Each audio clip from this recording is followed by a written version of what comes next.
How's it going, guys? Man, the link is posted in the chat. Um, Matter of fact, let me post it to all the destinations. I'm gonna need y'all help today, guys, or tonight, because I have been, y'all know I got ADHD, and I got hyper focused on developing the my AI. I told y'all I call it just baby warlock because okay, so real quick, guys, my philosophy so far, I've been developing like this little AI just for fun, uh um for about like close to a year now, maybe. And one thing I've noticed is when everybody's running these LLMs or the AIs or whatever, really it's a glorified chat bot. Just like your real life child, you have to teach it skills, right? You have to not only teach it what it, teach your AI, right? Here are the tools, here are the recipes, but you actually got to teach it how to cook as well, right? It doesn't just like come out the woodwork out the gate. Yo, Anton, how's it going, big bro? Good, Tyrus. What's going on, man? Nothing, man. I'm going over my AI stuff right now, man. Oh shit, here we go. Hey Tommy, what's good, man? Again, What's I up? thought you did Shiva after your Cavs lost, got swept by the Knicks, man. Bro, see, I wanted to try to start this off on a good note. I'm sorry, I couldn't help myself because I was acting up and you were not responding. It's a little sensitive, dog. You forget Miles Garrett just got traded too, dog. You got to chill. Oh, that's right. I forgot. It's ugly up there in Ohio right now, dog. I forgot. Let's remind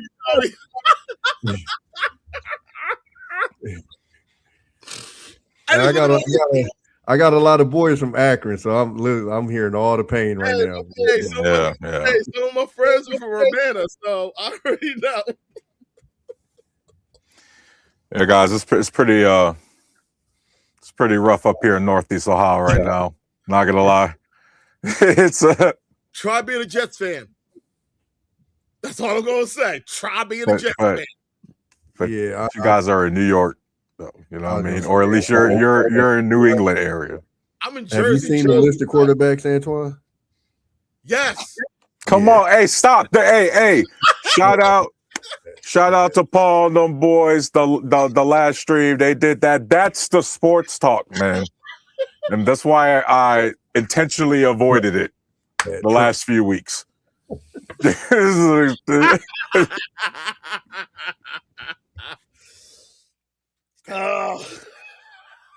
Before, hey, you know what? Before we even get into anything, first and foremost, Anton, what have you been up to this past week? Okay. Finally getting my work schedule set up, back on weekends and everything else, Saturdays and Sundays. So I'm able to be here. I'm able to be on any other show BMU got. I'm working with Mr. Bennett and the Sparta on on our channel there, trying to get some stuff going and everything else. So that's just about it. Tommy, what have you been up to this past week? Hi. Hey.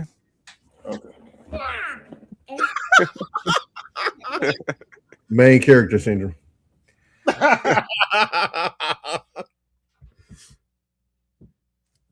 What you been up to this week, Tommy? Man, just chilling, man. Just, ain't too much. Madden in college football they about to release the whole little thing tomorrow on that. So, just chilling. I ain't stressing too much, man. I try not to watch the news because of the topic you talking about now. So, it hit different when the veterans got to look at this stuff and, like I done told some people I know, like, there's places over there that's getting, that I've set my feet on, so this hit a little different. And it gets a little irritating when you're having conversations with people who don't have anything personally connected to it, but are so gun ho with sending people over there. It's just, it Exactly. gets Definitely. They got no skin in the game, but they're exactly. like, they got send. Okay, you know what they want to go over? No, but they need to send them. Oh, really? Yeah. Okay, I still got friends that are still in.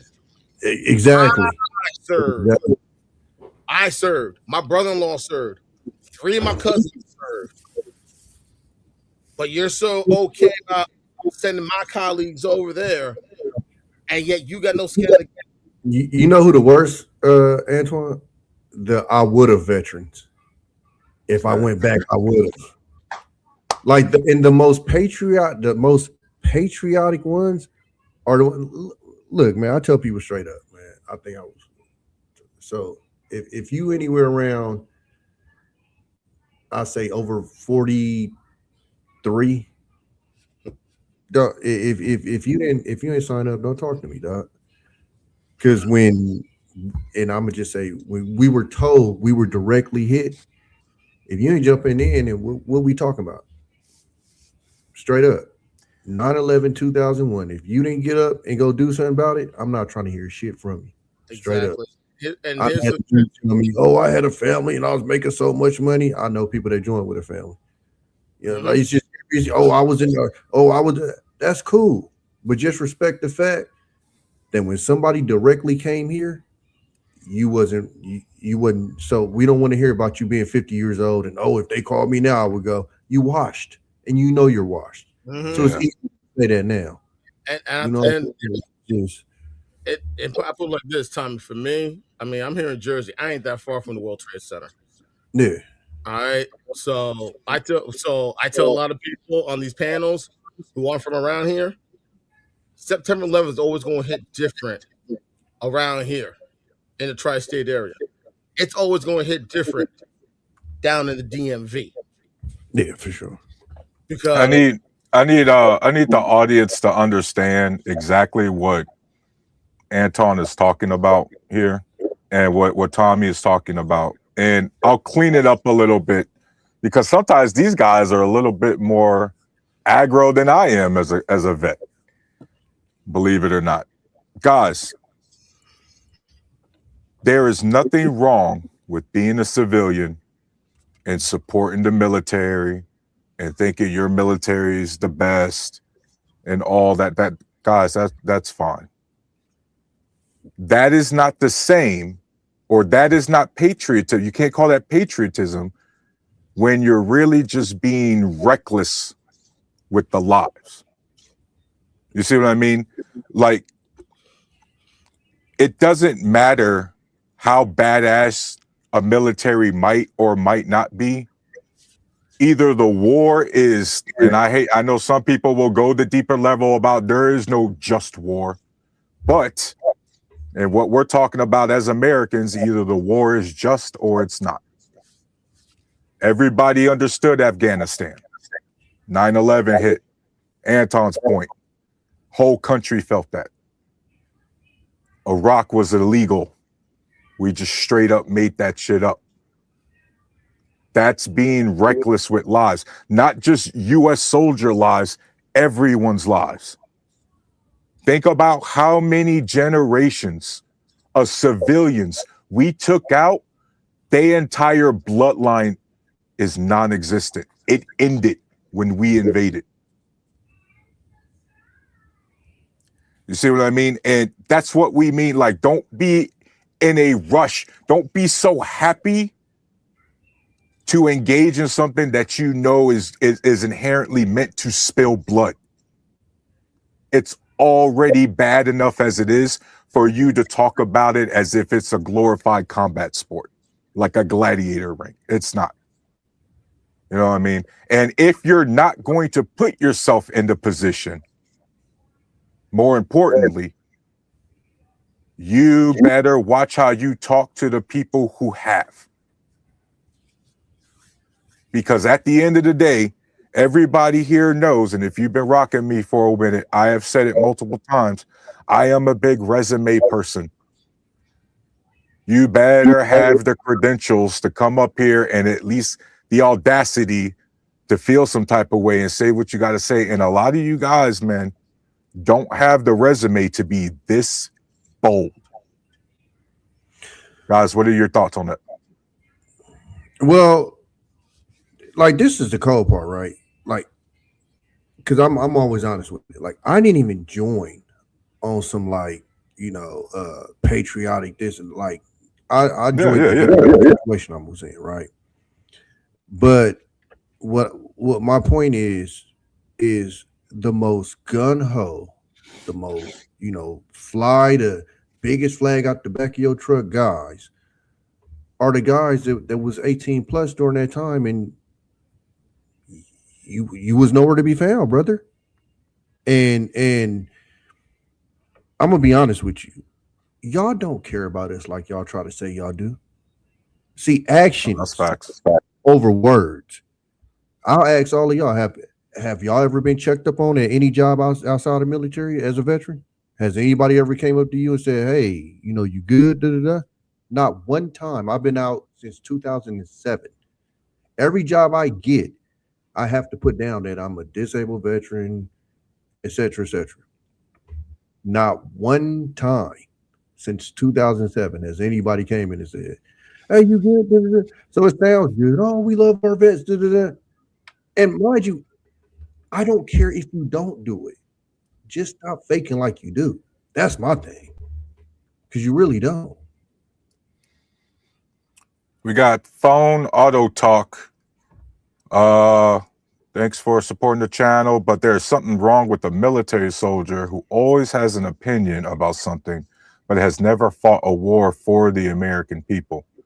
So I'm not sure who he's implying, but even for the soldiers who haven't deployed, they still went through the process and was in a position to deploy if ordered to, if the deployments came up, if the deployment orders came up. You know what I mean? This is the part that, and I'm assuming this person is a veteran, literally based off of that comment. People in the military don't just die at war, brother. Exactly. We had a helicopter go down in a training mission down in Corpus Christi, Texas. They hit they was doing night ops and hit an electrical wire and went down, and only one person survived.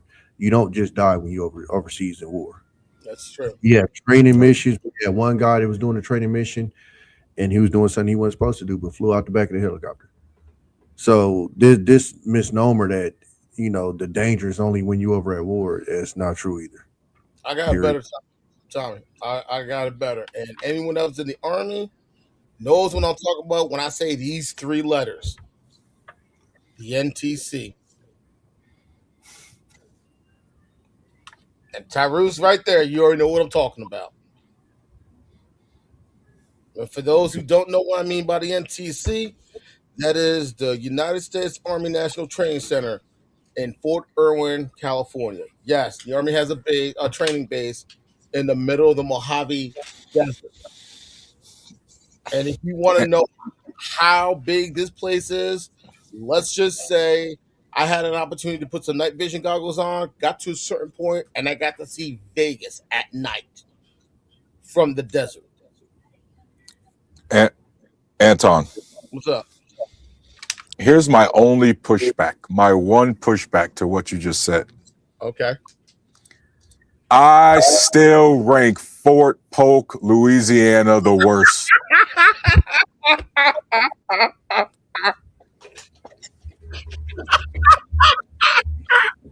30-day training in that swamp in the middle of July? Absolutely not, sir.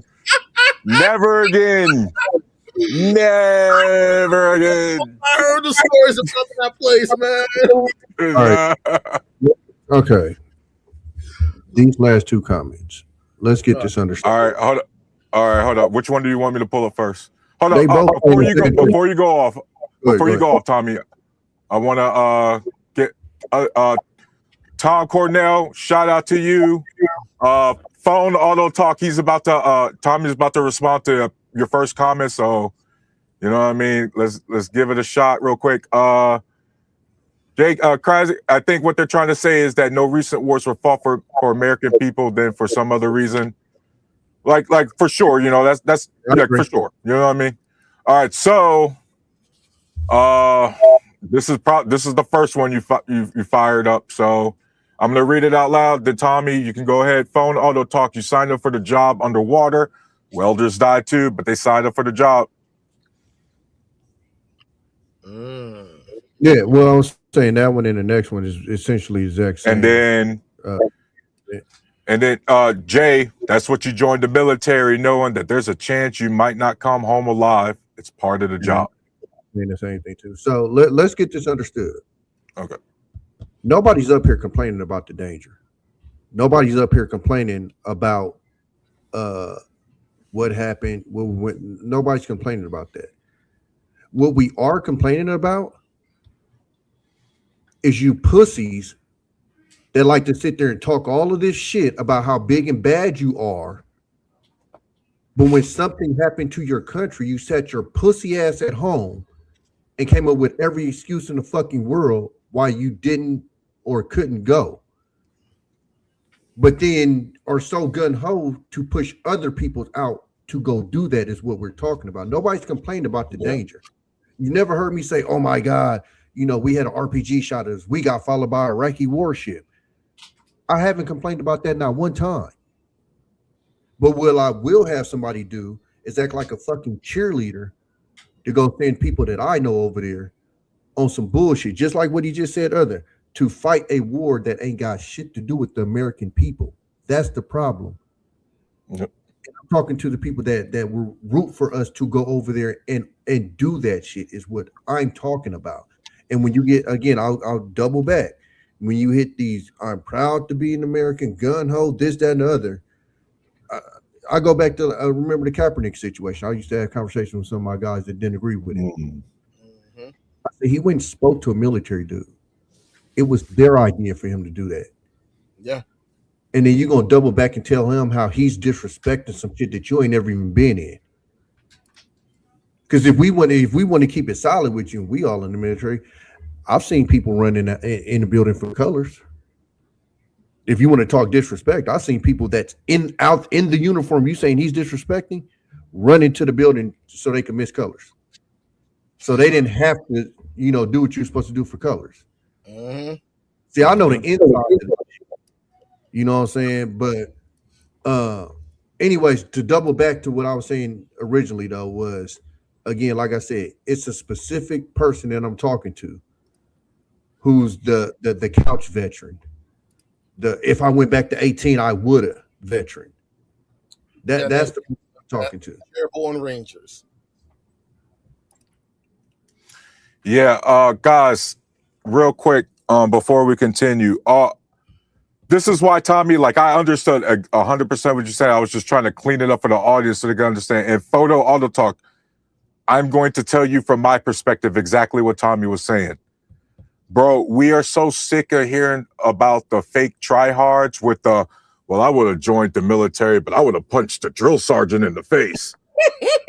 I don't respect authority. Like, shut up. Those phone auto, those be the most, like, the ones that yap about this shit the most. And those are the ones who got the most to say about the people who have put themselves in a position, right? So, like, here's the, like, with your earlier example, like for this one, right? Sure, welders died too. You signed up for the job, but so what? That means you can't have compassion and empathize with that person? They were still doing a very difficult job that is very, as y'all know, underwater welding is not for the weak. That's that right. And that's mandatory. There ain't no AI coming for that job description anytime soon. I got a friend who was in the Army, and he works as a salvage diver. I got a friend here now, right now. He's a chief. He matter of fact, he's supposed to be on the crew that recovered the ship that went out to the moon. Mm-hmm. Yeah, he do all that type of shit. And so, right, imagine then getting mad at a group of welders who's like, man, our company sent us out here with some shit equipment again. Yo, our suits, once again, they ain't been serviced properly. Would you go to that panel and be like, man, you welders knew what you was getting into when you signed up for the job. Kind of, you know what I mean? Let's see the threshold moment. Colin Kaepernick with the white mommy and daddy that adopted him, etc. Colin Kaepernick. Oh my God. Whatever. It's nonsense. No, here's the funny one, Tarus. There are a lot of jobs out there that are more dangerous than the military, especially when we were at peacetime. We were at peacetime when that helicopter crashed. We were at peacetime when my boy fell out the back of a helicopter. We were at peacetime when one of my chiefs lost his leg because the elevator slammed down on knocked his whole leg off. I don't know. I'm gonna be solid with you. I think most of the deaths that I dealt with in the military was during peacetime. So it was peacetime where two guys at the NTC died of carbon monoxide poisoning. It was Tommy. We had a truck roll over at this one area called Valley of Death, and had to set up an LZ that had the medevac back. Guys, as y'all know, I was deployed twice. My MOS was 88 Mike, which is a glorified IED finder in Iraq. Thankfully, the second deployment, we was running gun trucks, convoy security. But that first deployment was nothing but HETs and 915s and PLSs, aka IED finders, and not the EOD kind. You know what I mean? And there was still, in the active combat zone, jobs technically more dangerous than what we were doing. And I bet you didn't get a sapper tab for it too. No. Mr. Bean, it's one of the most dangerous jobs that you can have is driving trucks. Drove trucks for 15 years, so I mean, I get it. Beans, good evening, sir. What up, though? First, before you continue, Beans, everybody, I'm gonna try to make this a thing now. Beans, how was your week? Any updates? Well, I can't talk about my week on this panel because I'm not trying to bring drama, but I'm good though now. Are your sports teams good at least? Anything like that? Nah, not really. All the guys I root for is at home. for example, Beans, my Cleveland Cavaliers got swept by Anton's team, and then the Cleveland Browns traded away Myles Garrett. You know. Now, my favorite player right now is Pablo Banchero down in Florida. Yeah. And and they had a 3-1 lead and they lost, man. So that broke my heart for the young fella. I really ain't cared about it since then. So, based on what you heard, everything, I know you hopped up. What you got for us, man? Yeah, you know, I am. The older I get, the more I am concerned with the legacy that I leave behind. So I wanted to make sure I even took just even this second so that my face could be shown saying this. To all the people who go into the military, salute to you, but not because you went to the military. Salute to you because you made a better choice. And a lot of people be doing wrong things and making bad choices in their life. But that one tends to be a better choice. So salute to you for at that young of an age being able to make that decision. To the people who actually end up in combat zones, who actually literally are putting their life on the line. I'm mixed about it because I know a lot of times that shit just be about money. I'm mixed about oppressing other people around the world, our military being used for that, to take other people's shit and all that. And I don't care about, if we didn't do that, you wouldn't have the internet. Well, nigga, I was alive in the 80s. I survived without the internet. I hate that shit too. But the fact that you still, because I don't think most people even think about it that way, the fact that you still out there doing your thing, you signed up, and in your heart of hearts, you trying to look out for your country, I'm not going to dismay you on that. And I'm going to show a little bit of appreciation because I have tough talk for the military, but y'all doing something completely different right now.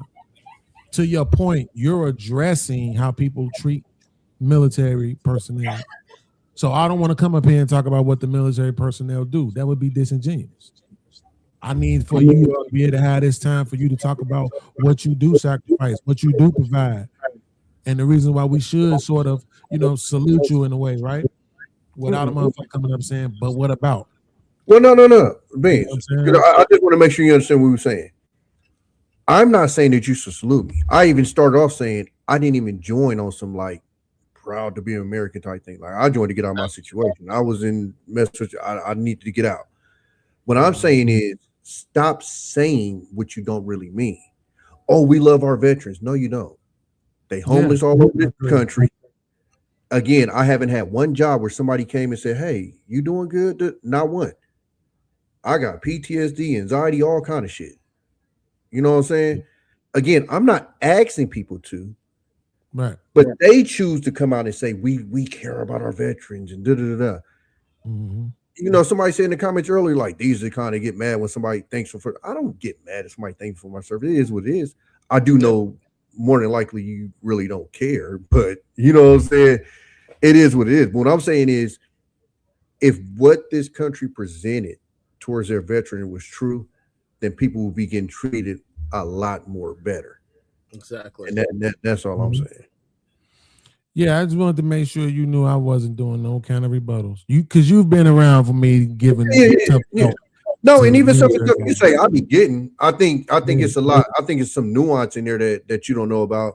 But I'll be hearing what you're saying. Yeah, I mean, and that's the thing about it, right? I'm glad you brought that up, the nuance part. Because that's the thing about it. When you're not in something, you have when people aren't in what you're in, you have to understand they don't care about the nuance. It's a tough way to live, but they just don't. They can only judge by what they know. You see what I'm saying? So it's like, it's nothing you can tell. Why the fuck was we in Vietnam? Right? No, I'm not talking about that. No. I'm explaining me though. That's why I said I want you to know it wasn't no rebuttal. What I'm saying is I've been on multiple panels going hard on the military guy. I want to be on one where people could see me saying I understand. That I absolutely do respect you. I appreciate the fact that most of the men I know went to the military are doing good. Like at a minimum, they got a job. If they not married, they was for 15 years. You know what I'm saying? Because we're getting older. You know what's going on with this gender war stuff, right? So, but I'm just saying, like, most of the guys I know that went to the military. They all the ones I know came home, and they all right. So I know there's something positive going on inside that military. Well, I'm glad to see people get, So real quick, guys, I'm gonna go ahead and that way everybody knows exactly that I've been on record on other panels saying exactly this. Dr. Messi, you are absolutely right. I want to be clear. In 2006, at 18 years old, I knew what I was signing up for. We was knee deep in both them damn wars, and here I go, right to the recruiter station. I'm like, I don't want to go to college, but I don't want to be in my mom's house either. So, I get that, but I'm glad you also clarified that just because that is the reality doesn't mean we should just be reckless with lives. Because, for example, guys, I'm a liberal. I think y'all guys kind of understand that by now. I'm a huge Obama fan, but he has flaws. Just because we destroyed Libya successfully doesn't mean we should have been in Libya in the first place. Okay. Right? We gotta be able to acknowledge those things. And so let's make sure that when we're saying we don't want our military, we want boots on the ground, we're not criticizing the troops. We're criticizing the decision making from the leadership. That's all I want. Correct. And I'm okay. Now I'm conflicted, Tarus. I don't know what to think about you no more. I'm conflicted. And I agree with you 100%, Tarus. 100%. Yeah, and see, but Beans, Tommy's been rocking with me for like 2-3 years. Anton's been rocking with me for about a solid couple months. Beans, you've seen me around before. Nothing I said was anything new. I know we don't know each other, but I'm just saying I got it on tape. You know what I mean? Yeah, absolutely. Yeah. The thing about Libya, though, like, You saying that out loud. Hey, protect this man at all costs. I'm worried for you. I'm scared, so I'm going. Why? Bro, you can't be talking like that out loud. Here's the gift and curse about us veterans, right? This is a gift and a curse. Mm-hmm. We can say whatever we want. The curse is even the military is going to be like, they just cranky vets yelling at the clouds. Nobody takes them seriously. They're AM radio. You see what I mean? They just kind of, you see what I mean? Anton, Tommy, is that not true? No, that's real. I was on a ship. We was, you know what I mean? AM radio. Right? We were guarding an Iraqi oil rig. And I said, so what are we doing here? They said, well, we guarding this. I said, why? Oh, because they said they was going to burn it down. I said, but it's theirs. They said, yeah, I know. I said, man, what the fuck are we doing? What? It's insane. So yeah, I did. And what I was saying to you, Beans, is more towards, because I know your views towards the disability thing, and that's why I said the nuance in there. Like, do you know? I just put in my thing, and they literally told me, yes, we know that you have all of these things. It just ain't service connected. Oh shit! Ow! Wait a minute. Ow! So when I went to my upper ups and told them I had a migraine, and they gave me a couple of ibuprofen and sent me to the rack, but because it's not listed in my records as a migraine, because I didn't know what a migraine was, I thought it was a headache. Yeah. Oh yeah. Mind you, there's literal information that tells you that if you was around JP5, which is jet fuel, which I've been soaked in multiple times, it can cause chronic migraines. They don't care. Mind you, I went and got a CAT scan, and they said my migraines can get so bad I can get a stroke from it. So that's why I had to push back when y'all talk about because I'm like, it's not as easy as people think it is, and some people it is. I'm not gonna lie. That's why I never like push back hella hard on you, Beans, because some people, they just get lucky. I don't know if they find the right doctor. But for most people, this is 10, 15, 20-year battles for some people to get shit. And these are people where the shit is documented. If it ain't documented, that shit is even more of a struggle. Like I know you know your history to know that even the wars that Tommy and Anton and I went in wasn't shit compared to what them soldiers went through in Nam. Yeah. Some of them veterans, real combat veterans, Beans, still ain't getting compensated. They still fighting the system to this day for that shit, man. Agent Orange veterans back in Vietnam, Agent Orange. You hear their stories, bro.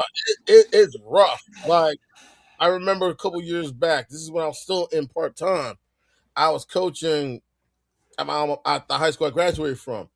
And one of the guys I was coaching, his father served in Nam. And the stories he was telling me, I'm sitting there like, what the fuck? Like, you send them like, yo, this is unreal. And the thing is, if people truly heard the stories of a lot of veterans have to deal with, especially a lot of those OGs that served in Vietnam, as well as the ones who served in Korea, and unfortunately that's called the Forgotten War because most people forget about that. That's true. Most people do forget about that one. When you hear them stories, you stand there like, how the fuck do people not know about this? Bro, Korea, Nam, some of them South American campaigns, the jungle war, Panama, Grenada.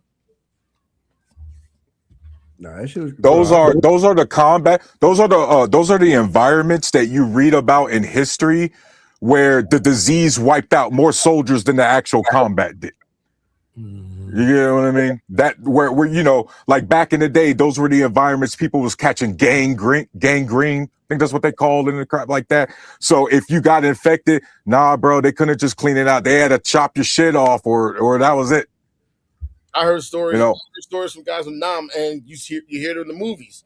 They going through the rice paddy fields and everything else. Yo, if you walking through the water, don't take a piss because this is what's gonna happen. And you like, what the fuck? Yeah.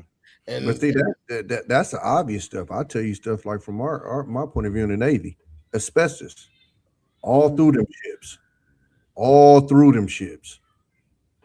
Oh well, you know. Now I will give them credit. Like currently, they're trying to do something about it, but for a minute, the ship I was on, it actually got decomped right when I was getting out. That's how old the ship was, and it had asbestos on it. Can I ask y'all a question? What's that? Of course. As a civilian, I want to do some math real quick. Look it up on ChatGPT, but I was gonna ask the question this way, but the framing might be incorrect, so forgive me if it is. Why don't we see more veterans in politics? Now, I just realized I'm saying that from a very naive perspective because I've never actually looked it up. So I'm going to look it up right now as we talk about it. You know what's crazy? I'm going to take a stab at this, but Beans, I've never looked it up. So what I'm about to say is pure speculation and just from my experience. you know what they say about assumptions? It's the fuck-ups.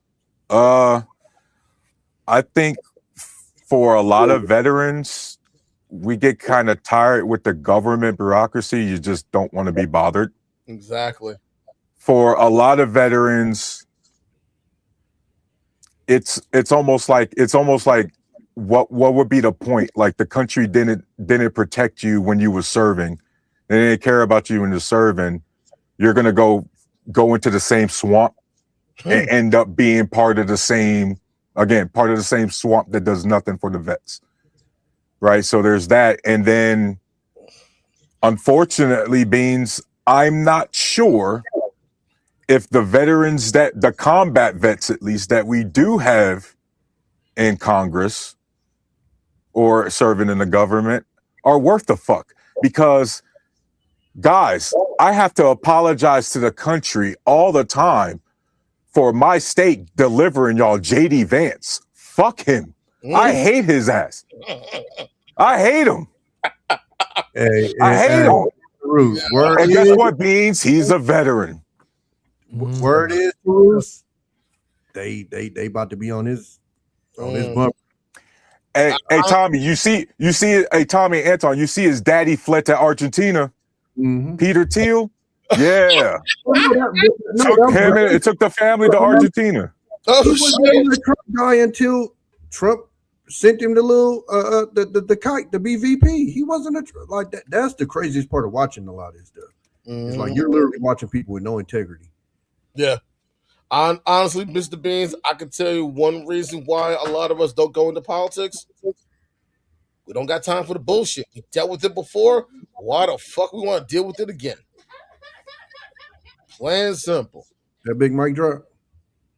Mic drop fast. Yeah, that was Big Mike. That was Big Drop. Yep. Good. So that's one of the reasons why a lot of us veterans don't go into politics. We ain't got time for the bullshit. We dealt with the bullshit while we were in. Don't want to deal with the bullshit once we get out. So I got some numbers for you, right? So okay, did a comparison. Is that echo me or somebody else?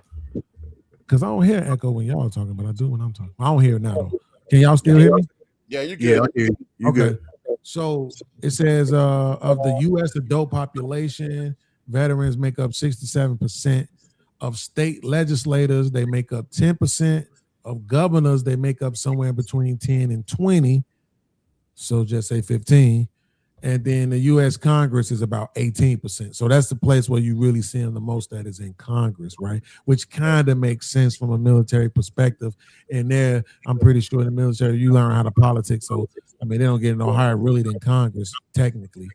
But, yeah, I just be thinking from a city perspective, though, like, you know, sometimes when I listen to, like, if I listen to somebody like Tarus, it is my issue with politics, period. I don't trust politicians. I've said before, I don't even think black people should be politicians, right? But it's like the thought is, the same thing that Tarus just pointed out about JD Vance. He apologized for why, because like that motherfucker was in the military too. So he has the same kind of information and knowledge that Tarus has, and yet for some whatever reason, Tarus hates the man. And because I just heard Tarus talk about Libya, I'm pretty sure I can trust that his hatred is valid. Right? It's like it's warranted. JD Vance probably earned whatever hatred he has for him, right? So I think that's really the issue, is that getting into it, you find out that you're inside of this game. You're on this wheel. It can only be played one way. If you don't play it the way they want you to play it, you might get excommunicated and not in a nice way. You know what I'm saying? So I think that's one of the reasons why it's like I say I don't want black people involved, and I can see why a lot of more intelligent than the average citizen military people would be like, yeah, nah, I don't want to get involved in that. But when I listen to somebody like Tarus mention Libya and his understanding of it, it automatically makes me wonder, would these towns at a minimum, these towns and these cities do better and fare better under veteran leadership? Before we get into that, because Beans, please remember, I think that's a good question to get into. But before we get into that, Dame, how you doing? I'm good. What's up, bro? Good. Before we begin, any updates on the week? How was your week? It was good. It was good. Real productive. It was busy, but I saw this prompt and was like, "Yeah, this is something I need to jump on," because it's so rare that this is even brought up on this channel. So I was like, "Oh yeah," because it's usually how Democrats suck. You know, why should you be slaves? We ain't over that yet, Dane. We ain't even got into that yet, Dane. But that's we ain't even got into the main one. I heard y'all talking about veterans too. I was in the mililitary too, so I get it. Yeah. So before we begin, Dane, what do you got for us so far? No, I'm just kind of tapping into what y'all saying. It was like, you know, I was in and out because I was like putting my son to bed, so I didn't hear what the last thing you were talking about. But for the most part, I agree with what I was catching what Tommy was saying about cats who how they cosplay as people who actually serve their company or their country. You know, you can buy the gear, you can buy the tactical gear, you could go and march out, be like, oh, what branch of the military server? Well, I didn't serve, my uncles did, you know, my grandfather did, or something like that. They say they feel like they have the right to get some of the accolades and accommodations based on what granddaddy did 40 years ago. You know, and it's a lot of that the cosplay that kind of bothers me, is the people who, you know, you got 2 good eyes, 2 good hands, 2 good feet. You could have joined and really done something for the country, but you'd rather sit there and complain about it and justify it than actually do anything that's going to benefit the country, especially serving. So yeah, I'm agreeing with what y'all got going on, what y'all saying. I'm not even saying it as like a push that you should have done it or not. What I'm saying is I'm going off of what they say, and that'd be my thing. Is like I got a dude that I used to work with, right? So me and him had a couple of wars. Somebody comes on my this on Facebook. Somebody comes in my comments and goes, "Well, why don't you go?" And he goes, "Oh, well, I would if they called me." Nigga, you're 52. Yeah, I'm not calling you. So then I go, well, why aren't you a vet, Dan? Oh, well, you know, I had this. Oh, okay. So stop this. Like, I'm the proudest American shit. Like, and I bet Dan got 50 guns at home. So let me be clear. He got love America. Come on, Dave. I'm not saying that if you ain't a veteran, that you ain't that. I'm not saying none of that. I don't put us no higher, none of that shit.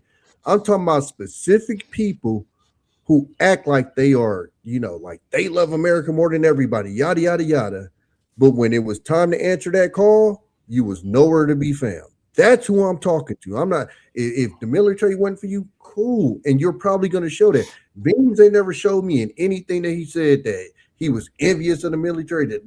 But he also doesn't talk like, oh, you know, let's send them over there or nothing. Yeah. Like, I'm trying to explain to my dude, like, bro, you're pushing us to go over there. I got friends that's over there. I ran a tank somewhere where I put my 2 feet at. Like, I've been there before. I got friends that are over there right now, and you're just callously just talking about, oh, let's go. Like, what are you over some shit that ain't got nothing to do with us? Yeah. Yeah, I was for Fox. I was a flight medic, so I used to fly with people who were injured in campaigns back over to the United States from like Hawaii, from Hickam in Hawaii, Germany, or what have you, Guam and what have you. And yeah, it's just like it's easy when it's when you know you don't see it. It's easy to just be a number. Oh yeah, 17 people got killed, or so far 20, whatever, 150 got injured, or whatever like that. It's all abstract because it's to you were like, well, because you're comparing it to the 20,000 that got killed on their end. I'm like, we did well, we only 150 people got injured, 20 people died, but that's still 20 families that's like, exactly. Lost somebody. Exactly. And I tell people this. I didn't mean to cut you off, Dan, but I tell people like this, whether it's in peacetime or in wartime, you are part of that detail. And you have to bring a soldier's body to their families, whether it's in peacetime or in wartime. That is not easy. It is not. I can tell you a situation that happened 30 years ago. I still remember it like it was yesterday. And this happened when I was at Fort Gordon for signal school. There were two guys in my battalion who lost their lives to a drunk driver. Both these guys were in a course that's a 9-month course. One guy was from Chicago, one guy was from Puerto Rico. The guy from Puerto Rico was already there for only about maybe I think like 6-7 weeks. So he knew he was going to be there for a minute. The guy from Chicago had 2 more weeks before graduation. 2 more weeks before graduation, he was going to go home. He was going to marry his fiance. They have a 4-year-old son together. After they would have gotten married, he already had his orders to go to Germany. He was going to go to Germany, get set up, send 2 tickets back to his wife and son, and they were going to fly out there to be with him for the next 4 years. I was part of that detail when we had to bring the bodies to the families. And I still remember the look on his fiance's face saying we were supposed to be married in 2 weeks. And the one thing that still stayed with me to this day was his young son saying, "Have you seen my daddy?"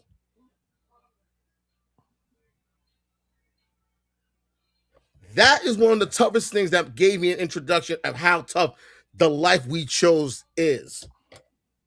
And to maintain your composure.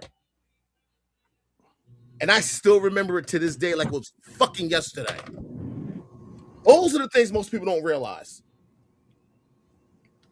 It's not just about what happens when you go down range. It's the stuff that go happen when you're here stateside or if you're stationed overseas. Training. But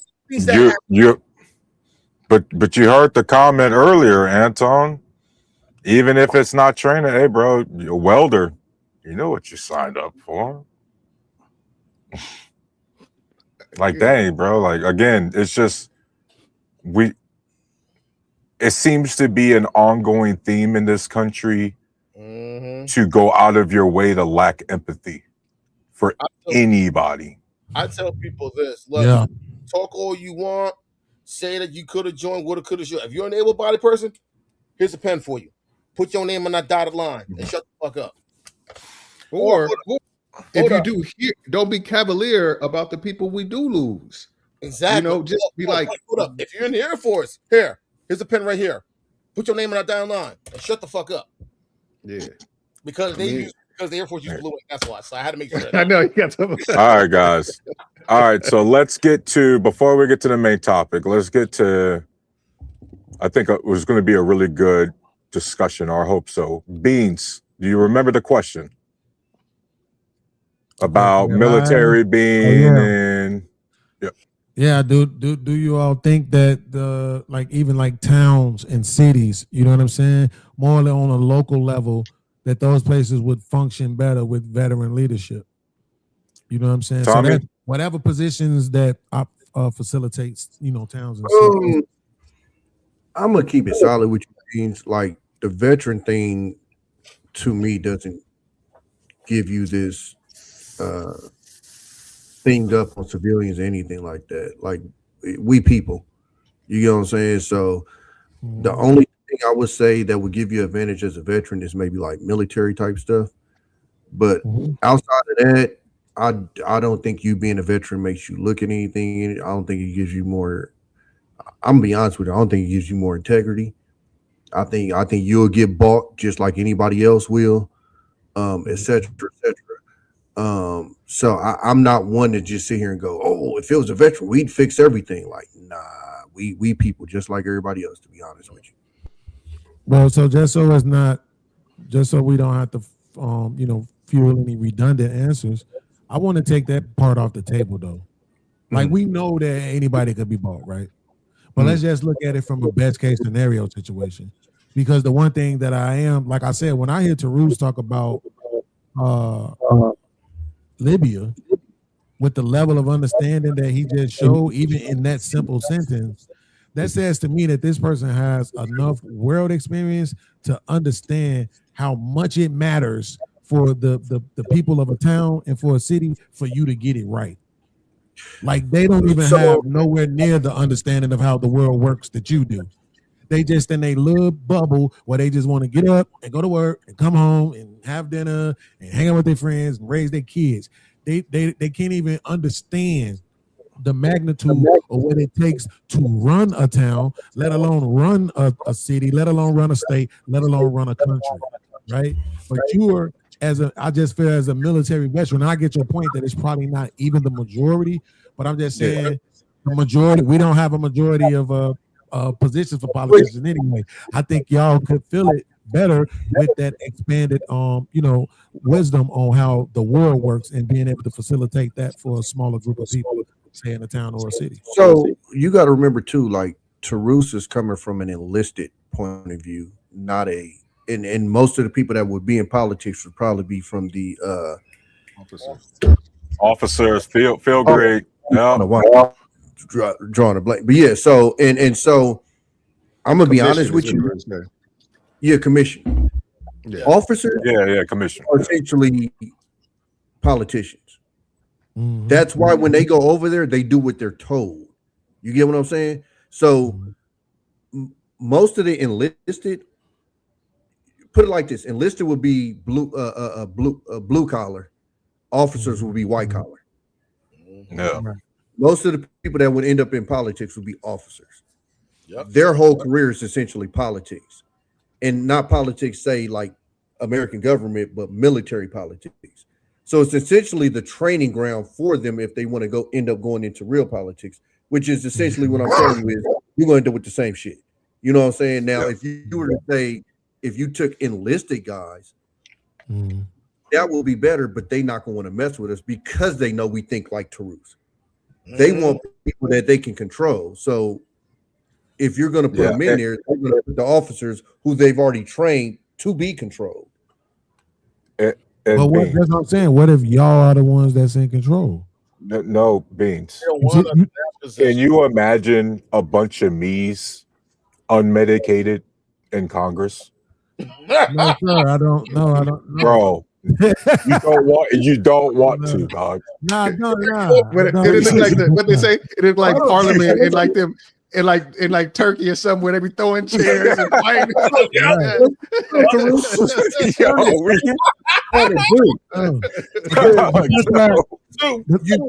that's what I'm talking about on the city level, right? Yeah. That's what I'm talking about on the town. Like on a town or a city level, though, that's what I'm saying. That like if the people are electing y'all and saying, man, no, they got this understanding, right? What are they gonna do? They're not gonna come for y'all like that, right? Like you the military. Y'all know, bro. Like I'm just saying, maybe it might go bad because somebody might try to over militarize the place. But if we have that kind of understanding, if you could teach everybody to understand why we probably shouldn't have done what we did to Libya, I think y'all would do a hell of a job. Can I say something? I think the reason the military works is because there's what you do is you foster an environment where everybody has the same goal in mind. Right. You know, so if there's a objective, you train for it, you execute. Right. So it makes it easier to accomplish certain things. If one person in the military gets out and say he wants to get into public office, everybody's motivation is going to be different. Yeah, people want to make it they want to improve the town or whatever, but the way there's not going to be one centralized person saying, okay, here's the established rules of engagement, here's the things that here's the things that we're trying to accomplish, and everybody fall in line to execute his vision or the program. That's the thing. You got too many people who have opinions and the ability to express that opinions with no real repercussions. So in order for it to be as effective as in the civilian world as in the military. And Beans, everybody's making great points, and I'm going to add to this. Unfortunately, you are giving way too much credence to people being oblivious and naive. You are not giving enough credence to the people who know that shit was wrong and support it anyway.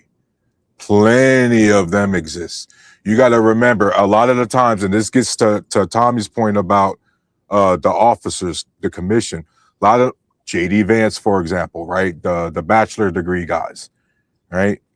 These guys tend to get in their positions because they get funded, aka seated by a Peter Thiel or some other lobbyist.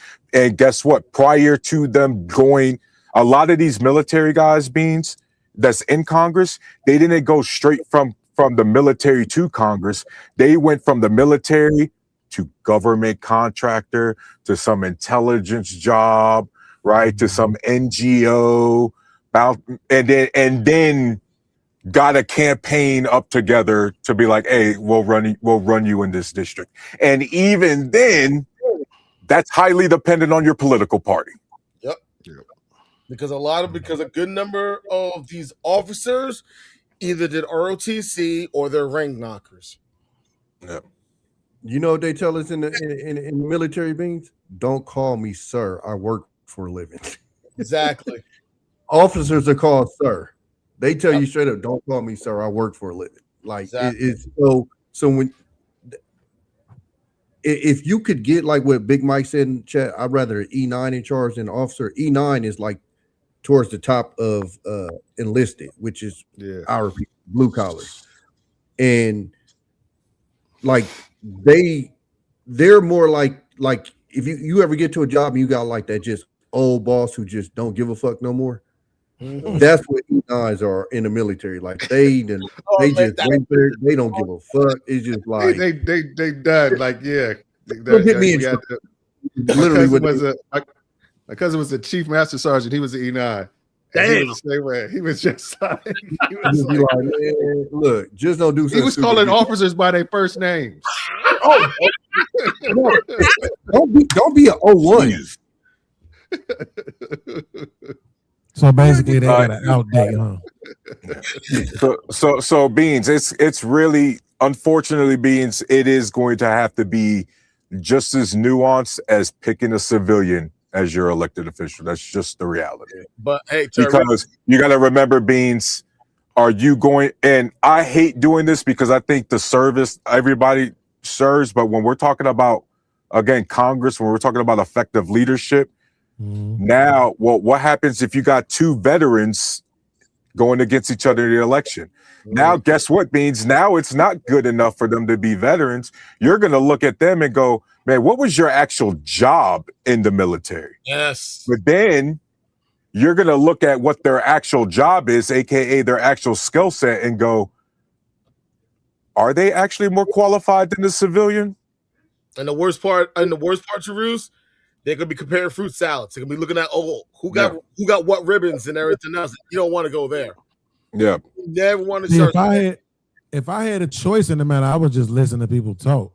You know what I'm saying? They were like, for sure. But I was looking at some numbers. So basically, for a city like Louisville, where I live at, right? Yeah. which is almost 800,000 people, right? So they got one mayor, a bunch of Metro Council members, 4 to 10 deputy mayors, chief, top aides, executive aides, 20 to 30 department and director heads like police chief, public works, park housing, corrections. So I'm saying those are the kind of positions I'm thinking about. You see what I'm saying? If we put y'all in those positions, see, that's actually running the city. You see what I'm saying? So now, if you've been in the military and you've been somewhere where these people don't even got water, you know what I'm saying, or some funky ass water, you'll be way more concerned to make sure the people in your spot got clean water. You will make sure you doing your job, and the people that you put in position will also be doing their job. You know what I'm saying? Is that like I said? Because most of the people I know from the military, they at least have enough discipline, bro, to be able to get out here and work and take care of themselves. And that in itself takes dedication. Yeah. Dame, Anton, Tommy, before you guys respond to Beans, I do have to again talk good about our side for a minute. You know, a lot of us guys, we cleared the background checks. Some of us were approved for security clearances, secret. Some of us, depending on what you did, got top, right? So to Bean's credit, there's a lot of us who's already gone through at least a somewhat federal level verification process already. You get what I mean? To Bean's credit, what say ye? Yeah, no, I understand the sentiment, and I put it like this, Beans. I think if you took, say, like the crop of veterans and you versed the crop of civilians, which of course the civilian pool would be way heavier, I think you'll find more integrity, I think, in the veteran thing. So I will say that. But like I said, I mean, more than likely the people that are getting chose are going to be officers, and like I said, they're essentially being trained to do exactly what the people that are in office doing right now. So unless it was a situation where they could get some enlisted in there, you know, but again, I would the way that I would say the enlisted would be no different than, say, civilians that aren't rich. You know what I'm saying? Like it would be like if you just got like a blue collar worker that was able to run for office. I think they would do a lot better than these lawyers. And I mean, think about this. Most of the people in Congress are lawyers. Yep. We all know lawyers lie. That's literally what they do for a living. Right. And that's literally the majority of people that are in Congress. If you look up most of their occupations, they're mostly lawyers. So, and then we get surprised when we get lied to. It's like, this nigga's it's always fascinating to me when people are so dialed in or bought in that rich people can have poor people's best interests in heart when they make decisions. I mean, it's just astounding to me. It's literally seriously. That's a great point. All right. Dave Chappelle talked about it. Dave Chappelle, when he said he was in line to vote, and he said this white dude was behind him. He was talking about how he's going to vote for Trump, and he was looking at him, was like, "You're a dumbass, don't know. You're going to do nothing but help me. He ain't doing shit for you." That's a fact. That's a fact. Now, seriously, yeah, we need y'all to get together and start that city, man. This says 50 to 75 individuals. I know it's 50 to 75 veterans who could put together a town somewhere that people can come to that want to get away from all this madness, man. We need y'all to do that, bro. All right, put it like this. Now, I get what you're trying to say, Beans. The only person, the only veteran that I've heard of that was enlisted, got involved in politics. This person became mayor and then later became a governor. Mm-hmm. And y'all know who I'm talking about. Mentor. You got it. And he was one of the best politicians too, to your credit. Exactly. And they hated him, Beans. They hated that name. And who did you say? Jesse Ventura. He used to be a wrestler. Jesse the Body Ventura. Oh, Jesse Ventura. Of course, I know who Jesse Ventura is. He was a Navy SEAL. Hey, guys, and he's still holding it down right now. out here telling it like it is, man. Love that dude. He was looking at him like, nigga, you not supposed to say that. What are you doing? He was telling it all. He don't give a fuck, bro. Now, see, that is so crazy and amazing, man. Speaking as a civilian, bro, we saw that as goofy because he came from wrestling. You know what I'm saying? Yeah. I don't think people was really taking him serious. They didn't have that understanding about his background. We didn't know his background. Yeah. A lot of people didn't know his background. People thought, oh, he was a pro wrestler. Now he's in politics. What the hell does he know? Right. People skip those tridents that he wears. Well, there's a certain amount of latitude you get with celebrity because they feel they know you because they've been a part of their lives for so long. Everybody been watching Jesse Ventura wrestle since they was 10 years old. So they feel like they know him.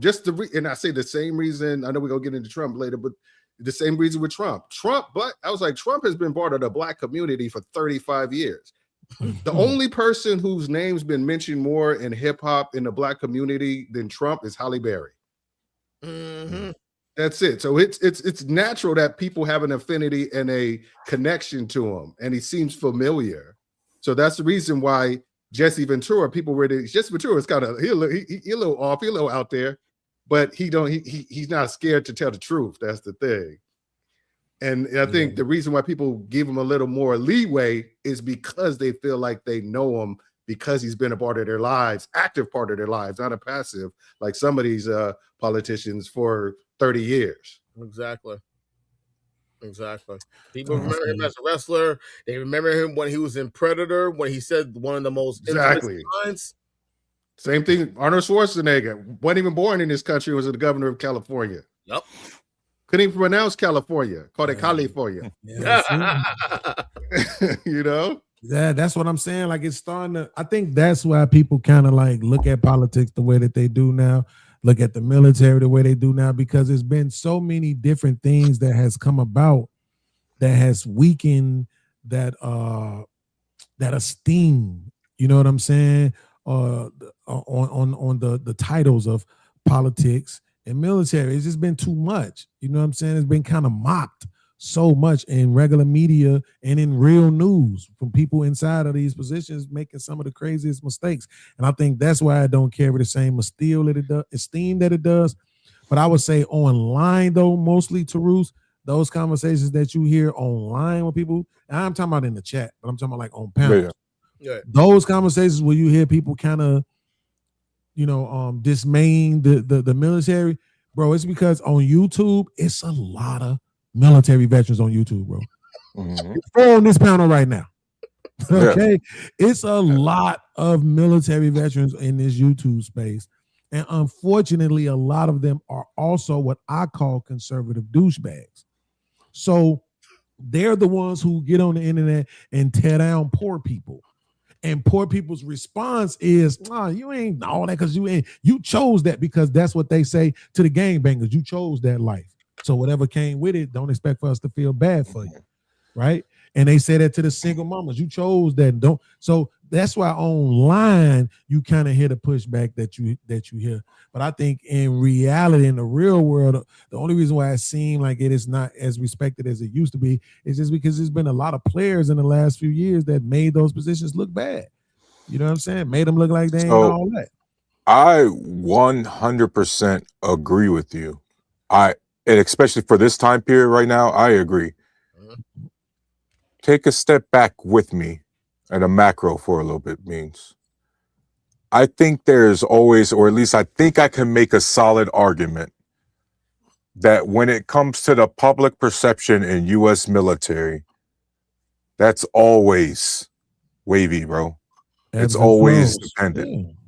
You know what I mean? Because unfortunately, right, as the peak of, let's say, civilian support for the military, let's say World War II, or even the worst of the support of the U.S. military, Vietnam. Mm-hmm. Unfortunately, after every single war, you do see an increase in political violence led by veterans, right? Unfortunately, that also tends to be of the right-wing variety. Unfortunately, that tends to overlap with the right-wing rhetoric you just finished mentioning. Mm-hmm. Unfortunately, who do you think is also going to fill up those government positions you want filled by the military? Unfortunately, the vast majority of people that serve in the military are of conservative nature. Yeah, I see what you're saying. Yeah, I see what you're saying. Like the Antons, the Dames, the Tommies, the me beans. We cannot stress this enough to you. We were the minority amongst minority. You even had more black conservatives in there than black liberals. Don't even get me started on the Hispanics, and don't even get it started on the half-breeds like me, both Hispanic and black, just the melting pot. Okay? The vast majority of people, despite the fact that the U.S. military is the most liberal socialist institution we have and the most successful one on God's given earth, we have in it the most conservative leaning people. So that's why that's why I push back for you, Beams. Yeah. Well, I think what I really mean is though, that these people, I think is really still there though. I think, to be honest with you, even when you talk about the Vietnam War, and I'm not disagreeing with you, this is just a separate thought.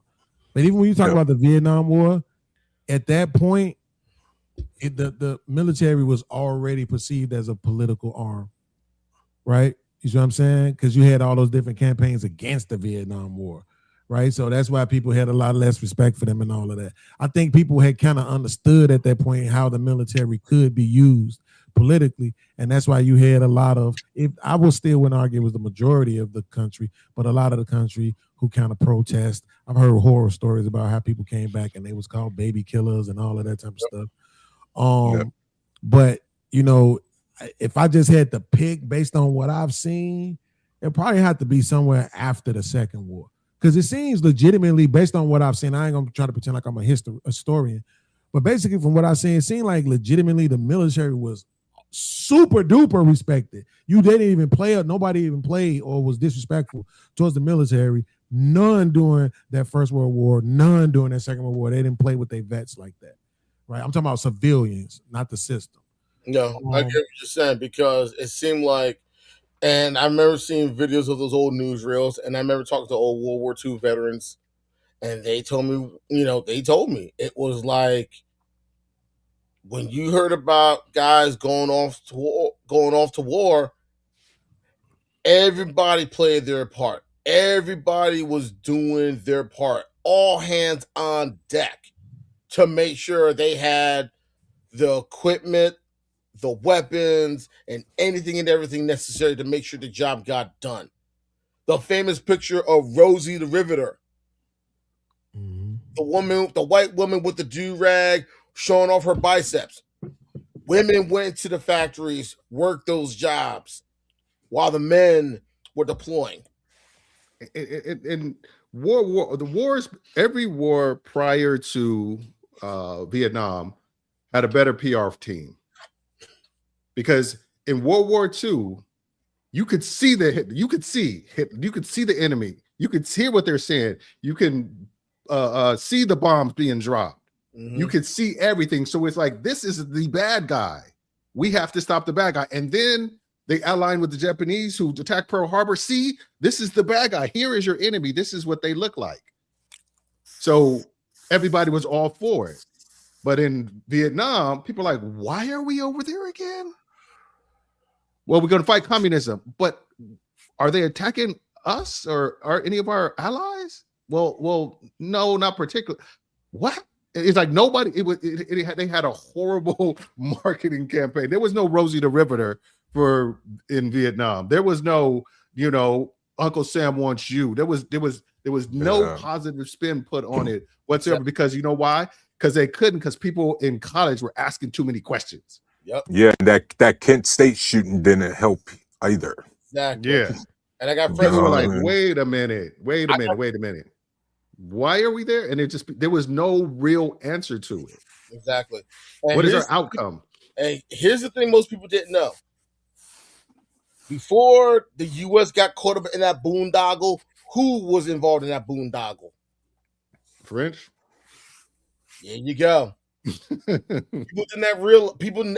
You'd be surprised. A lot of people did not know. Yeah. Vietnam, They thought it was just colony. Yeah. Why do you think France pulled out? Because they were getting ass kicked. Besides that, why do you think they pulled out? I don't know why. You want to know why? Mm-hmm. Because they were trying to save their colonies in Africa. That the African wars. They were spread too thin. Morocco, Tunisia. They were spread way too thin. Spread too thin. They was in a massive amount of debt. Mm-hmm. They needed to consolidate. Cote d'Ivoire. Mm-hmm. No. Yep. But they were trying too hard to hold on to their colonies. And they all said, we had enough. We want out. Like it'd be hard pressed for any politician to justify attacking anybody who hasn't directly or indirectly attacked either us, the United States, or one of our allies that people know. Because there's a lot of allies that get attacked every day that the American public just don't know about. Exactly. You know? So that's the thing. And you know what? I think that's a good time to go into the main topic, guys, and we're just going to get right into it. Everything we're seeing. I think I already know y'all answers, so I guess I'm going to ask it anyway. Starting with you, Anton. Is Trump the worst president in U.S. history? If so, why? Is this a trick question? Hey, man. Hey, we about to see if you know why, though. You know what I mean? Yeah. Bro, the best way I can say this, he makes James Buchanan look like a choir. James Buchanan. Oh, boy. Yeah. Hey, that's elite ball knowledge right there. I went there. Yes, I went there. He makes James Buchanan look like a choir boy. He doesn't know what he's doing. He thinks he knows what he's doing. He has no idea how things work. And this is a person who's too used to being in charge and having a final say and thinks, I can just do whatever I want. Not realize there's a term called checks and balances. He doesn't care to know that things work because he doesn't have to. He doesn't have to know how things work. Like, I don't mean to co-opt your time, brother. You're good. Go ahead. Okay. My opinion, my thing is, you go into Iran, but you don't have a strategy. You don't have a strategy. You don't have a exit plan. You just go in just because, and you have no idea how to get out. Basically, we all heard the term ready, fire, aim, right? He just fired and didn't give a rat's ass about trying to aim. That's what he did. Forget being ready. He just fired and the hell with aiming. And now he's stuck in this boondoggle. And instead of just taking responsibility, saying, okay, yes, I was wrong, it's my fault, what does he do? Duck and cover. It's somebody else's fault. It's the radical left. It's Obama. It's Biden. It's always somebody else's fault but him. You wanted to come back to this position because you felt like it was your birthright. Now, you didn't want to go to jail. You didn't seriously. You didn't care. That too. And now, when everything's hitting the fan, it's always somebody else's fault. You got a captain, and our friend Mandrell brought this up at one point when we were talking. You have a captain that's the Secretary of Defense. That's crazy. Historically, it's always been a general, at least a brigadier general. At least stars. At least a star. At least one star. No bars. Hey, we don't like DEI though, guys. Remember? Yeah. But yeah, we all know who benefited from it, but we'll go into that. You look at the people that he put in charge, and all they're doing is kowtowing to him, grifting towards him. Because they don't want to be in his line of sight when they don't do what he doesn't like. It's funny how he loves to play himself as this tough guy, but has the most fragile ego I have ever seen before in my life. He loves talking about how much he loves the military, but this guy found a way to get 5 deferments to not serve because of bone spurs. Explain that to me. Yeah, Trump doesn't love the military. He sees it as an extension of his own world image of power, his own ego. That's why he wanted tanks rolling down the streets during a parade, because he saw Kim Jong-un do it, and he says, if he can do it, I can do it better. There's people who have no vision. All they can do is compare themselves to other people and try to outdo them. Yeah. His whole presidency is based around trying to outdo Barack Obama. That's his whole presidency. Repeat that. Repeat it. Yeah, say it to the people in the back who couldn't hear you. Hey. Some people have no vision. They only can see what people have done that's great and dismantle it and try to outgrade them. His whole presidency is based on showing that he's better than the first black president of the United States. He's supposed to be. He's a rich white guy. He's supposed to be better than Barack Obama. There's nowhere in his frame of reference or mind or sphere of influence that he shouldn't be better than a black man who's half African. I mean, so that's why his number one goal is to erase everything Barack Obama's done, or try to piggyback off it, change it slightly, and make it seem like it's something totally different. He has no original ideas.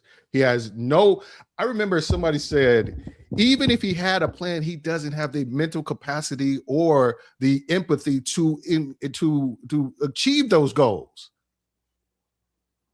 You know, they said he couldn't find Ukraine on a map if you put a U and a crane on and a picture of a crane on it. He couldn't find it.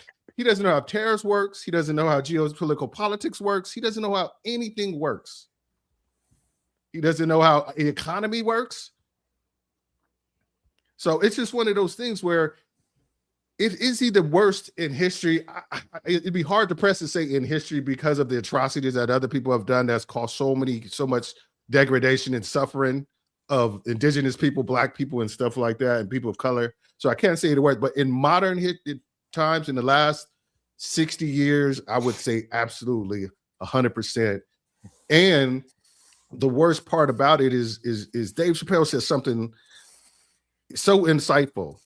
He's the most honest liar in the history of politics. Mm-hmm. He said, you know what? Like when he did this one thing on SNL, it was like, everything y'all think we doing in that room, we're doing in that room. I'm honest about it. We're doing the shit you think we're doing in that room. And now that I've said that, I'm gonna go back in that room. And the hard part about it is I feel like anybody, especially anybody of color, if you are a supporter of Donald Trump, you are either morally corrupt or ignorant or by choice. Because the amount of stuff you have to look past in order to come to justifications of why you can support the person is astounding to me. There's an old saying, and it's funny. My dad used to say it a lot, and then I heard the lieutenant on the wire, Daniel, say it. Some people would rather live in shit than have the world see them working a shovel. Yep. Some people know they got fooled. They made a bad choice, and they can't bring themselves to say, I made a bad choice. I made a bad decision. I need to change up. I learned from it, what have you. They would just rock with it. And those are the dangerous ones when it comes to politics. Yep.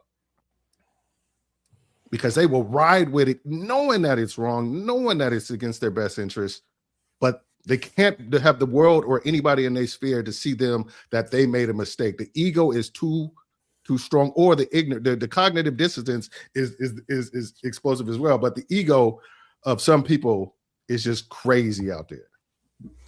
So let me tell you guys why I believe Trump is the worst president in U.S. history. This man's second term really makes me wonder if he could give Andrew Jackson's Trail of Tears a run for his money. When it comes to the level of cruelty he has displayed to human beings, period. That's heavy. I have never seen a guy so dismissive of casualties, of lives being lost. I have never seen a guy who had a whole first session to evaluate the do's and don'ts of his presidency, the pros and cons, and instead decided to double down on every bad decision he made.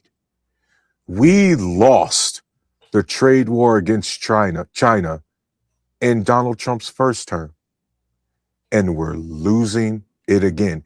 Except now we're losing it even worse because we're got a global trade war against everybody, and it's also helped with this rapid rise in inflation because we're the ones paying for the increase in tariffs. Yep.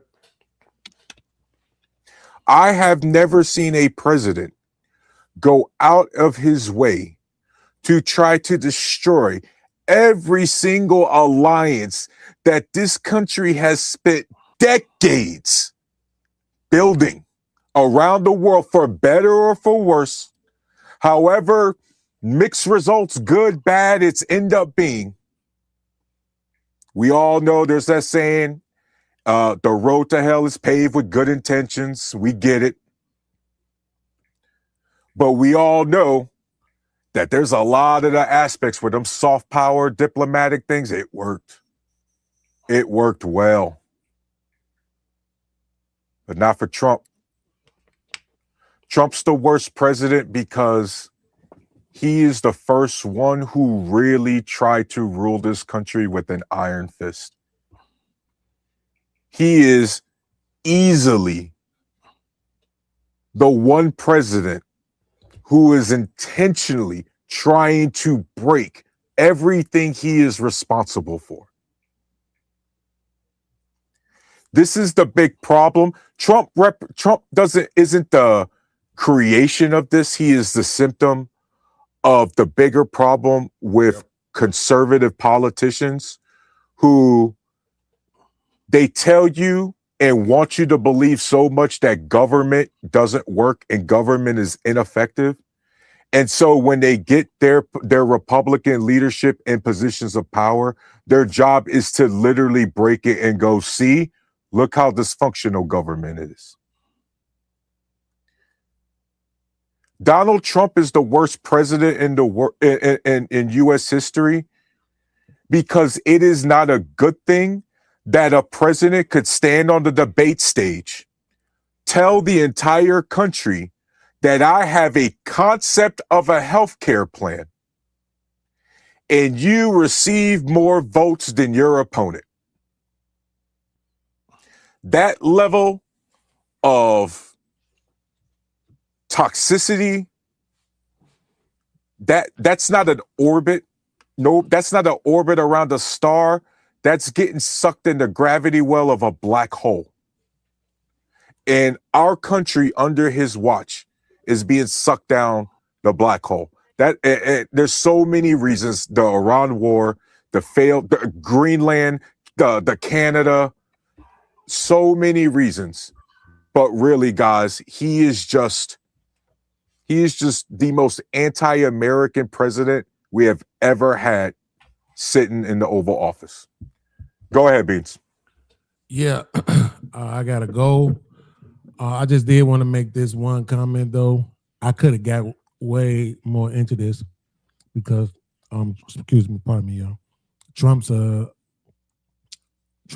administration's attack on non-wealthy people. Let me say that because people get triggered by the P word. Non-wealthy people, on people who, you know, for whatever reasons, don't make a whole bunch of money, 100 grand a year and all of that. I think that's problematic right now. I'm actually feeling the effects of it.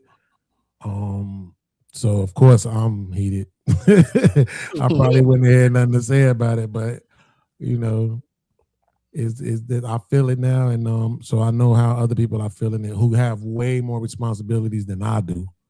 Because the only person I'm looking out for right now is me. And I still feel it. So imagine some single dad or single mom or veteran or anybody else who may be struggling, and here come this man cutting off things necessary for you. Seemingly, I could be wrong, but it seems like to fund military and war campaigns. Because I heard that he asked for more money for next year already. Well, to hide the grift that comes along with that, to hide the stealing of the money. Yeah, he's trying to create a bunch of different slush funds. Yeah, but the funny thing is, he's not the first to ever do that. Like no. Take money, like inflate the wars or anything like that to like get money, to generate money and put it to the side. But he's doing it bigger than anybody has ever done it in history. Yeah, he's doing it in the office that he don't care because he knows the GOP are going to kowtow to him. Guys, how blatant. Hey, fellas, go ahead, man. Yeah, fellas, y'all have a great night, man. Awesome. Thanks for joining us, Baines. Absolutely, bro. Bro, be safe. Guys, the crypto rug pulls by themselves. I mean, Anton, Dame, the Trump coin, and then right after that, Melania coin. And people was like, yeah. Makes sense. I remember when he had the watch. Okay. He had that watch that was $100,000. And it sold out, but nobody has them. Nobody has one. I said, I said, if that isn't the biggest vehicle for bribes in the history of the United States, he had a $100,000 watch. Every single one of them sold out, but nobody. You go find a Trump watch. That was that one phone too. Yeah. The phone, did that actually drop? Well, that was his kids. That was his kids. That was his Don Jr. and Eric who did that. But no, they even put it. There's no guarantee we're gonna produce the phone. But here's the thing: the down payment was just for the waiting list alone. Right, just to reserve it. Hey, good evening, guys. How y'all doing? Y'all doing okay? Hey, BMU, what's up, man? Listen, man, y'all gotta stop all this fucking crying like a bunch of Democratic bitches tonight. Listen, but I love y'all. I just wanted to say that. Second of all, I wanted to say this as well. We were talking about this last night, Tyrus, and Dame and Antoine. You came at the end of it, but we were talking the younger generation, man. There's so many videos out here that these young people are saying, and this year will be their age to start voting. They're telling you to your face, we're not voting for fucking Democrats or Republicans. We're not fucking voting. Fuck this shit. And one of the things, let me tell you something and I shared this last night. Antoine was on the show with us last night. My daughter said to me, she said, Daddy, there's somebody just came in. I'll bring him up for you. Big Mike, welcome to the show. But my daughter came to me and my daughter told me, she said, Dad, I want to say, and my daughter's 23 years old. She said, Daddy, I want to give you some numbers. And it was live. She sent this to me while we were live, and I shared it on the show last night. She said, tell the panel these numbers: 87, 86, 85, 85, 84, 83, 81, 80, 81, 81, 79. And she said, ask them, do those numbers mean anything to them? That's the percentage of people no in the age bracket that are voting. Nope. She said those are the ages of the voting members of the House of the senior members of Congress and the Senate. She said, Daddy, how is it that you guys want us to vote for people who was probably once racist and now are performative and acting like they're not? And she said these are Democrats and Republicans making decisions for us, and we're supposed to keep voting for people who are going to make decisions based off a mindset. She said, Daddy, these people were born in the 30s, in the 40s, and we're supposed to still be dealing with this? She said, why are we voting? She said, I agree with the young people, Dad. Why are we voting? I'll tell her this. And it was this one brother I watched. I forgot his name. His name is Doss something. I kind of let's name this African brother who said, we don't, as a black people and people of color, don't have the luxury to sit back and not be a part of the system because we don't have the safety nets that are afforded young white people. They got family wealth. They got safety nets that they can kind of fall back from the system and make sure they could be okay. As people of color, we just don't have that available. So you not voting does not help you, or it does not empower people of color to make any significant changes. We have to be a part of the systems because the vast majority of the negative things that come out of systems of these systems affect people of color. So yeah, if you want to say, why are we voting for 80-year-old people? Well, it's a discipline. It's you got to start voting. You got to keep voting. You got to vote as much as you can until you have become a power base so you can put the people that do have your best interest in the seats of power. And okay, so I'd ask you this then, those people die. Right. Those 83s and stuff like that. Yeah, they will die, but I have a question for you. Yeah. Out of those people, it's 14 of them who are in their 80s and born in their 30s and late 40s, right? Right. Yep. My daughter's question is, Daddy, they are not getting voted out. They are going to stay there until they die. She said, how many things that we could have done as a people or been more productive as a people if we had people that look like us in there and or people with a younger mindset instead of people like Mitch McConnell or people like who else? I got the list over here somewhere. And then we went into this, and I'll say this tonight. Right. McConnell. And I'll say this. I'll land the plane here. Then we also went into generational wealth last night as well, and we talked about. We looked up the percentages, guys. It's disappointing, Tyrus. It's disappointing, Big Mike Dame. It's disappointing to see that 75% of white wealth came from generational wealth, came from their grandfathers, came from family wealth. Black people, they're telling us to pull ourselves up by the bootstraps, and they have 100-year head start. Okay. We've done this. Hold on, guys. Hold on. Thankfully, this is my show. We have done this plenty of times before, and we have discussed this plenty of times before. But in the spirit, BMU, I am going to answer to be respectful, hypothetical kid the same way I told my hypothetical daughter. Don't vote, don't complain. Look at the statistics. Right now, the young demographic damn near equals up with the boomer generation. It's almost as if you show up to vote for somebody younger might actually win the fucking election. But if you don't show up to vote, guess who has time to vote? Boomers, a bunch of veterans. By the way, a bunch of veterans that I just went over on this panel is mostly conservative leaning. Right? So guess what? If you don't want to participate, don't complain about the people who do, because when you don't vote, you are telling those old people, hey, I'm not going to participate. You make the decision for me. I got all of these things to say, but at the end of the day, I'm going to pull a Colin Kaepernick and let somebody else make the decision for me.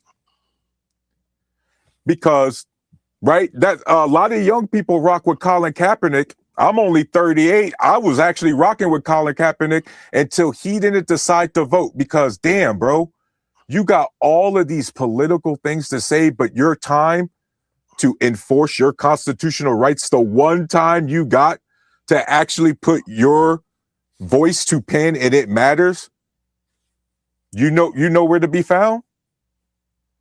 That's hypocritical. With all of that, Colin Kaepernick still told the entire country, he still told everybody he disagrees with, I'm not going to participate. You make the decision for me. So young people, if you don't want to participate, that's fine. The reason why I don't buy into the fear-mongering BMU is because young people have always been the lowest voting demographic in any country, in any generation. So BMU, you can go to the 2010s, the 2000s, the 1990s, the 80s, the 70s, the 60s, and so on. And guess what you're going to find? A bunch of young people talking about, I ain't going to vote. That shit's a waste of time. Almost as if you can go back anytime, and this country's been going to shit since 1776. I guarantee you the greatest generation, the generation that raised them, be like, yeah, they full of shit. They don't know what struggle is. And you know what the boomers are saying about Gen X and the millennials? They don't know what struggle is. They don't know what hard work is, and vice versa, man. And so guess what? If you don't want to vote, if you don't want to vote, I mean, you can't complain. That's your right. But I also don't have to take you seriously. Why? When you didn't vote, you told me you don't take yourself seriously. That's why BMU. Now, Tyrus, let me say this to you as well, because the conversation was real good last night. I don't know why you did. I think you would probably sleep, but the conversation was really good last night, man. One of the other last things we talk about, I'll land here and let you guys continue on with the show. One of the other things is that we talked about is, we listened to people who said, "Hey, listen, these politicians are wings on the same bird." And they're the same. And one of the things that was brought up last night is that you know that in Senate, in the senators, the congressmen, the president, so on and so forth, anybody that's in power, most of these men are in the same fraternities. Most of these women are in the same sororities. Most of these people are fighting against each other and being performative in front of us and doing debates in front of us. And then they're going behind the scenes laughing, saying, chuckling, one of us going to win this bitch. But, they're cool as shit behind the scenes. Just like Barack Obama. Let me give you an example. Barack Obama said, Trump was this, Trump's an ass, Trump is this, you should vote for Kamala, da. Soon as he seen Trump, he dapped him up. They back there giggling and laughing at the funeral. I said, what the fuck is happening? 2 weeks ago, this man was just saying Trump is a piece of shit. And guess what, BMU? No, I'm sorry, BMU. Guess what? You know who the vice president, Donald Trump is vice president? The same guy who called him America's Hitler. Exactly. Stop the hypocrisy. At the end of the these guys are political figures. They're going to put their foot in their mouth. And this is the system we got. I'm talking about all of them, though. All of them. Bro, guess what? Well, guess what? There's been plenty of these progressive or ultra right-wing people that have ran and that have continued to run that you can easily vote for. And guess what happens? They never seem to show up. As a matter of fact, you know what's funny about young people? I'm going to give you a perfect example. 2020 COVID. Everybody's in a pandemic. Everybody's kind of going through lockdown, right? You got the primaries going on. You got all these people yapping about Bernie Sanders. all the young people, quote unquote, I believe I was in that age demographic still, right? All these young people, BMU, yapping about Bernie Sanders, and Biden won the primary. And do you want to know why Biden won the primary? Because all of those same young people who did all this yapping about politics couldn't be bothered to stand in the same goddamn line as the Biden supporters did. And the same goddamn pandemic everybody else was doing. Right? But the young people, and we saw them on social media, right, Dame? They had time during the pandemic to go to a house party when we was on lockdown. They had time to do a lot of that fucking dumb shit. So again, like a lot of this and I want to be clear here, this transcends all age demographics because this is an American thing, but because BMU decided to put young people on the spot, my sights are aimed at you guys. This is all about whether or not you fucking feel like it. And every time young people of any generation want to claim that they don't fucking feel like doing something, well, congrats, you got the government you deserve. Because have you looked at our government? They don't fucking feel like doing shit either. It's almost as if government is a representation of the people. And Tyrus, let me say that, Tyrus, you're absolutely right. And one thing I agree with you on, Tyrus, I was just thinking about, remember for the last couple of weeks, you were talking about the Epstein list and how they're redacting names and redacting a lot of this stuff. And I agree with you. I think they should unredact every name on that list. And it will show the unity between Republicans and Democrats immediately. Mm-hmm. It will show the unity. It will show unity between both of those parties immediately once you redact all those names, unredact all those names. For sure. And then, right, but the parties are still going to exist. But so the answer is to clear them out. Right, the answer is to clear them out. But you're right. But what I'm saying to you, it's going to shine a light. I agree with you. It's going to shine a huge light on the Democratic Party and the Republican Party, and it's going to show you. But the light's already shown. We already see both sides getting caught up in this shit. Hey, this is what I don't understand. The evidence is already there. What more do you need to see? Unredact the names. We need to see a clear document. You already know, but there's people on both teams, on both sides that are in the list.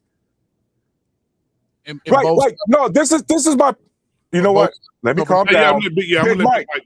Big Mike. First off, how are you doing? How are you doing? And how was your week so far? It's been pretty good so far. Can you hear me? Yeah. Good. I'm clear. All right. It's been pretty good. How about yours? Pretty good, man. What you got for us, man? Hey, look, I'm listening, and I said, look, let me go on, get up, man. I'm here to offer kind of a different perspective of the whole thing, and I am a veteran. I'm a U.S. Air Force veteran, disabled vet. So that's shout out to you, bro. Too, man. So that's what brought me into listening to the conversation. I'm on everybody's shit list on my Facebook page right now. I've been going crazy on the Democrats. To be honest, do I think Trump is the worst president of all time? He's the worst president for America of all time. Trump has been the best president for Black consciousness of all time.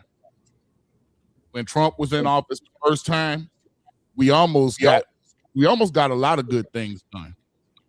I mean, just the fight in everybody, people hitting the streets, man, like worldwide change. It happened worldwide. The Democrats got in office and we went back to sleep.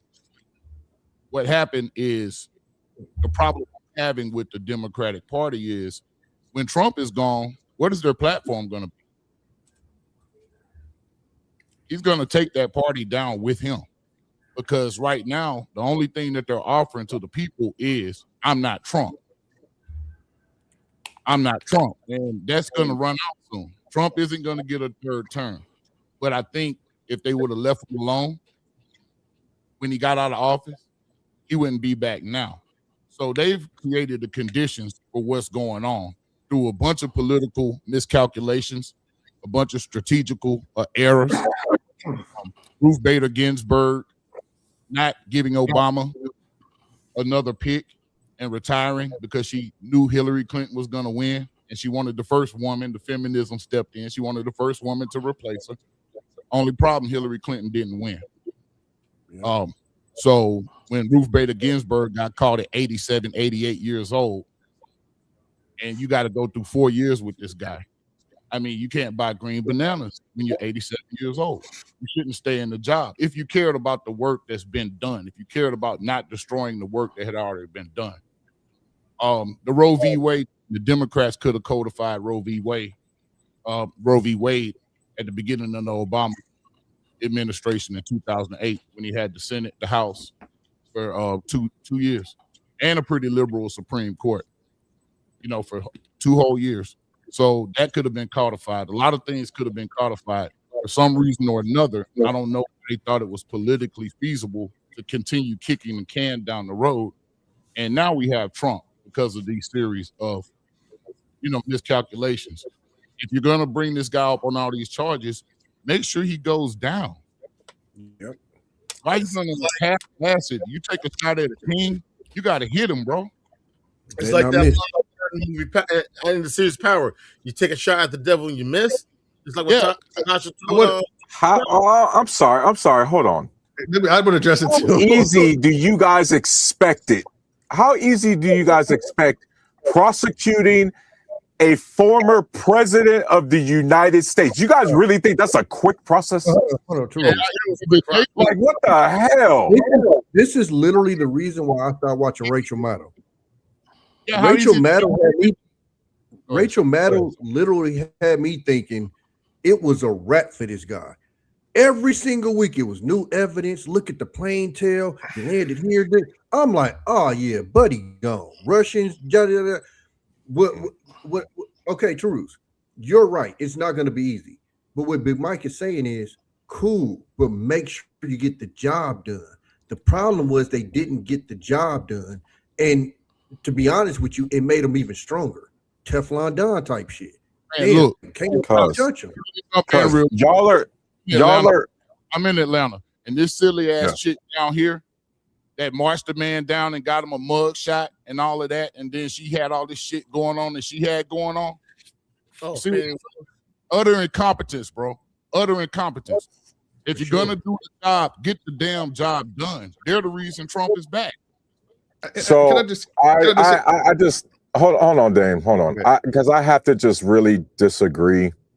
There are some individual points that are okay, but overall I disagree because you guys are taking a lot of agency away from the fact that our fellow countrymen voted for a guy in 2024 who was held liable for sexual assault. He should have been. The Democratic Party did not force the American people to vote for a sexual predator. Hey, go back to the 2020. Go back to 2020. I could just go back to 2024. Go back to 2020. As a matter of fact, Big Mike, I could go back to 2022 when Vladimir Putin invaded Ukraine and America kept their word on a contract we made under the Democrats. But let's not jump. You said something about a sexual deviant, assault guy. Joe Biden was accused of the R word during the 2020. He wasn't convicted of. He wasn't convicted. He wasn't convicted. You said no, Big Mike. Facts or not? Was Joe Biden found liable in court for sexual assault? No. Yes or no? Can I finish the thought? What did he go to criminal court for sexual assault? Okay, why wasn't he convicted? You can go to criminal court for anything. You could be accused. Why wasn't who convicted? The statute of limitations for E.G. Carroll was gone, so she could only do civil because New York State changed the law. That's the same law that Cassie sued Diddy on to extend the financial. You can sue somebody for sexual assault. Financially, you can do. And the Democratic Party can't just magically change laws in whatever states they want. So that's why he was civilly. I understand all of this, I understand everything of what you guys are saying. My thing is this: why wasn't the job done? And I'll tell you why. This is what it was. Historically, the way politics will run, there were certain things called historical norms where you would say, there's no way our political landscape has changed that much, so the person who's done this egregious stuff can be elected. Richard Nixon resigned the office of the presidency. Why? Because he bugged a room and lied about it. So, and even Republicans were outraged at that, to where they wouldn't allow him to be the next candidate for president. And he was really popular with Republicans at that time, because there was some standards that were set that people thought, okay, there's no way people are going to do that, going to be that egregious. Like you said, you brought up Roe v. Wade. The reason why it wasn't codified, because it was supposed to be established precedent. Every other Supreme Court's justices and what have you, they said that's established law. We're not going to touch it, and it wasn't necessary at the time. And only when this person comes into office and said, "Hey, it's a way for me to get the evangelicals on my side to vote for me, because I got all this other egregious stuff that shows I'm not a Christian. So I need to do something so the Christians get something by voting for me." That's the reason why he brought that up, because that's why nobody else brought up Roe v. Wade. Yeah. Big Mike, Roe v. Wade, to strengthen Dame's point, that was established law on both sides of the aisle. Nobody touched it. There are many Republicans. Nobody touched it. Nobody. There was some. But what you don't understand is this: nobody touched it, but there could still be somebody that brings a case that makes it to the Supreme Court that overturns it. So it doesn't matter. Nobody would have. Nobody did. Somebody did. Here's the thing that people forget. Hold on. That's what I'm saying. It's nobody's guarding the store, man. Nobody's watching the store in the Democratic Party right now. Here's the thing. I guess you're go ahead, Anton. Go ahead. I'm not a Republican, by the way. So here's the other thing people forget that 47 did, or 47 got when he was 45. As soon as he walked in to the Oval Office, there was an envelope. There had to be an envelope waiting for him on the Resolute desk. It was from the Heritage Foundation. And it was a list of judges they wanted on the Supreme Court. Three of the individuals that are currently on the court right now, their names were on that list. Right. That's what he did to get the ball rolling. Right. Neil Gorsuch, who filled the spot after Justice Antonin Scalia died, the same slot that President Obama tried to fill with Merrick Garland, but the GOP were like, Mitch McConnell blocked. McConnell said, no, that needs to be decided. Let the people decide. And last I checked, when Antonin Scalia passed away, that was March of 2016. How quick was that? Where Barack Obama was still the incumbent.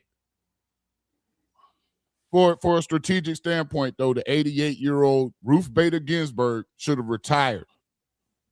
I'm not saying, I get what you're saying there, Big Mike. Yeah. It also was, they fast-tracked Amy Coney Barrett 45 days before the election. And Big Mike, see, this is the thing, bro. You see how you like to pick timelines? Well, then now I could pick a timeline. No, I'm saying, you say you're trying to be hyper-focused on Ginsburg, but then now we picked a timeline that goes to them screwing over the Democrats, and you're like, oh, well, we're talking about this other one. Like, come on, dog. I haven't responded to it.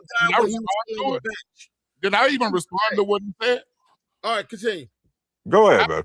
Never responded. So, I mean, you talking about me. So, yeah, I'm just saying this. What I'm saying is, why were they able to do all of that stuff so easily without any pushback? Would they be able to do that if the Democratic Party was strong? Because the guardrails wasn't in place to do that, because historically nobody was that egregious, and they have a lot of the reasons he's getting away to stuff because nothing was put in. That's why they don't know whether or not a president can pardon himself, because they thought no president would be so egregious to do something that they would need to pardon himself. There's a lot. That's like saying I can't think of everything. Like if you have children, you can't say I'm gonna tell you everything you can't do as a kid to make sure you don't do nothing. But there's certain things you just don't think they're gonna do because it's like, that's why it's like now they're taking a closer look at it and saying, okay, we need to put more guardrails, because if we get another motherfucker in there like Trump, shit could go crazy. Now the laws are going to change. Big Mike, there's another political example, Big Mike, that you've heard of plenty of times. The filibuster. Both parties typically stay away from it because they consider that the nuclear option. And they know they don't want to make that precedent because, well, if I start using the filibuster, if the other party becomes in power, they're going to use the filibuster. Right? You see, there's that honor code that goes back and forth that got broken with this man, Donald Trump. All right, you just said something. Honor code. So you're insinuating that both parties are on the same side. Look, there's always going to be overlap. We're American, Big Mike. We're Americans. There's always going to be some overlap. Politics is war without bloodshed. No. So we're Americans. There's always going to be overlap. Yeah, and it historically that wasn't the case. Tell me that there's that much trust between these two opposite parties. You're making the point. They just like it was respect. It wasn't. Sorry, go ahead, brother. People are in the same. They when they're done. Look at how George Bush and Michelle Obama play with each other when they're in public. You ever notice that? Yeah, they like. You want them to slap each other? No, they actually cousins. They don't need to slap each other. They're cousins by marriage. Yeah. So real talk. So what BMU was saying was kind of true. All I'm saying is this: I'm not here to. I guess I'm not really here to attack the party, man. I'm here to kind of get people to start looking at obvious things that's going on. And it's some shortcomings, bro. It's a lot of shortcomings. Big Mike. You better attack the party. Anton will tell you, we slap the party around up here all the time, just not in defense of the Republicans. Exactly. No. You know what I mean? No. At this point in time, soon as you attack the party, you are a Republican. Am I wrong? Yeah, but Big Mike, you see, that's why none of us responded when you was like, "Oh, I'm not a Republican." We never assumed you were. Right. So like Big Mike, just if you rock with us long enough, Big Mike, you're gonna learn that we don't do echo chambers. I'm gonna let you rock out, but just so you know, we actually encourage everybody to come up here, bro. We don't. Yeah. We happen to be Democrats, but we actually prefer a lot of people come up here and say shit. Go ahead. We have different views. Like I think Taruz is a liberal. I am not a liberal. Other set imagination. Yeah. Let's be fair. I'm the farthest left. Probably you're a counter on it. If I was considered a Democrat, I'd be a blue dog Democrat from Alabama. So I'm okay. You know what I'm saying? Very conservative. Yeah. Have all this crazy shit going on they got going through. I mean, I'm not really for it. The messaging in the Democratic Party is off. The messaging is all the way off. Anytime you got, Kamala Harris bringing out Megan Thee Stallion and you're trying to get educated black people to vote for you, you fucked up, bro. Excuse my friend. I mean, I think that's the hypocrisy of it. It's just like, so Donald Trump can bring out Kid Rock and Ted Nugent, and Kid Rock had a lyric talking about how he likes underage girls, and it's acceptable. Do you realize the least educated people in this country? And the funny thing is, Meg Thee Stallion has a college degree. No, but hey, listen to what he's saying. He's not saying whether it's right or wrong. He's saying you're going after a certain demographic. This ain't the person you choose if you're going after that certain demographic, because that certain demographic is actually embarrassed by you thinking that this person is representing them. You get what I'm saying? Yeah, I just don't buy that. Everybody think that every black person who people, is what they call uppity, what you used to call uppity back in the day. Educated black people see their daughter when they see Megan Thee Stallion. They want to No, they represent don't. what they would want their daughter to be in front of No, a they police, don't. in front of a worldwide. Listen to what I'm saying. Poor people don't see Megan Thee Stallion and want their daughter to be that because she has money. Listen to what I'm saying. When you see a political candidate bring out entertainment or bring out somebody to promote their messaging, black educated people want to see somebody like their daughter come out, is what I'm saying. They don't want to see Megan Thee Stallion come out. They want to see somebody like their daughter who's in pharmacy school or doctorate, you know what I'm saying, medical school right now to come out. They don't want to see Megan Thee Stallion. Or they want to see somebody like at least Alicia Keys, somebody who carries themselves like that. If it's going to be a celebrity, because the presidents are going to bring out celebrities. They're gonna bring out celebrities for entertainment. They're not gonna necessarily bring out celebrities for messaging. Right, but to your point, you would rather have Alicia Keys out there than a Meg Thee Stallion, right? And Meg Thee Stallion was a messenger. Cardi B was a messenger. What's called it? They were picked up to try to get a certain demographic. Look, all I'm saying is, but is there something wrong with trying to get that demographic if that demographic can vote? No, nothing wrong with that at all. So I'm saying, people be like, oh, they brought out Megan Thee Stallion. Megan Thee Stallion has what, 20 million people followers on social media? Yeah. You know, she has at the time probably the poppin'est song on the radio. I mean, like, so Dame, I'm actually gonna hold on, guys. I'm going to. Oh God, I can't. Yeah, I have to consider because of racism and chauvinism, not because. So Dame, here's where there's some credence, right? Think about the kind of people who do take their vote seriously. They want their daughters to look at a Michelle Obama, right? They're going to want to look at somebody's educated, right? And so when you look at our numbers, Dame, there's clearly a way to go about it, because they went after that targeted demographic, and our demographic that already is the lowest demographic to vote didn't show up to vote. And then on top of that, not only did they not show up to vote, but statistically, you had the drop in black men that's typically in about the low 90s to, I believe, 77%. Right. And you can't discount the fact that there's plenty of black men who saw that and went, I can't vote for that. I'm not saying I agree. I'm just saying that's a perspective. You know what I mean? You're right. There is a let me finish. There's a percentage of black men who Big Mike, was that accurate, by the way? Was that? There is a percentage of black women who probably went exactly that, but I'm willing to bet there's either an equal or greater percentage of black men who just said, I ain't voting for no woman, and I don't like black. I got issues with black women to begin with, and I damn sure ain't trying to follow behind no black woman. That I think was probably more prevalent than seeing Meg Thee Stallion up there or her representing a negative image of young black women. I think it was sexism and chauvinism that kept a lot of these brothers from voting for Kamala Harris. Wow. Wait a minute, hold on. Because first of all, Dame, you from Tommy, jump in. Yeah, we from the same place. So she got a background there. Right. Let's not erase that. Okay, so that's part of it too.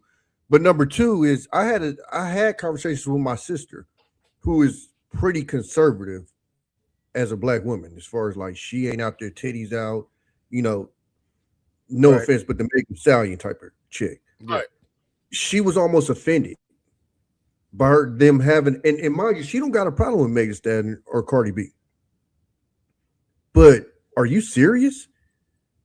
And I think what happened was they tried to over Trump. And it's like, you're not even going after the same people.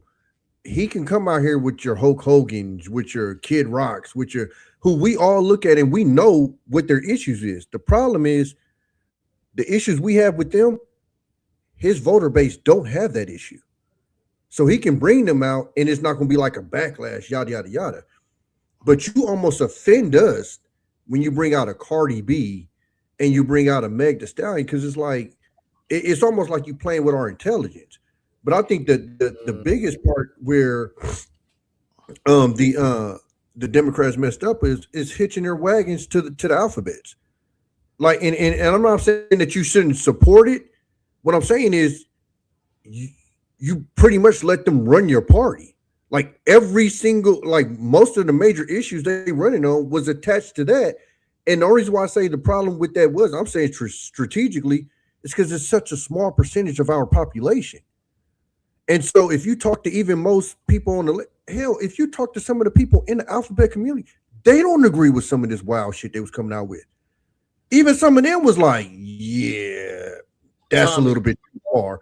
You had politicians pushing the shit. You know what it was also with the Pride community? Because I got family in the Pride community. I got family in the Pride community. A lot of the older members of the Pride community, they just wanted to go about their business and live their life. They just want to just go about their business, live their life, so on and so forth. Yeah. It was the younger ones, the younger members of the Pride community. And I remember JT mentioned this also. They're the ones that wanted to be fluid. They were the ones that wanted to push the boundaries. They were the ones that wanted to rewrite what it meant to be by gender and felt like you're going to have to accept it. But Antoine, I don't even think that's a majority of the that's my problem. Is the community is already small. Yeah. Within that community, I don't think the majority of that community even thinks like that. Bro, I've heard gay people get up there and try to explain the pronouns and they even get confused. Exactly. And that's what I was trying to say. It was and the one thing I remember my sister told me, you had gays and lesbians that had issues with transgenders. What? I just got to say something.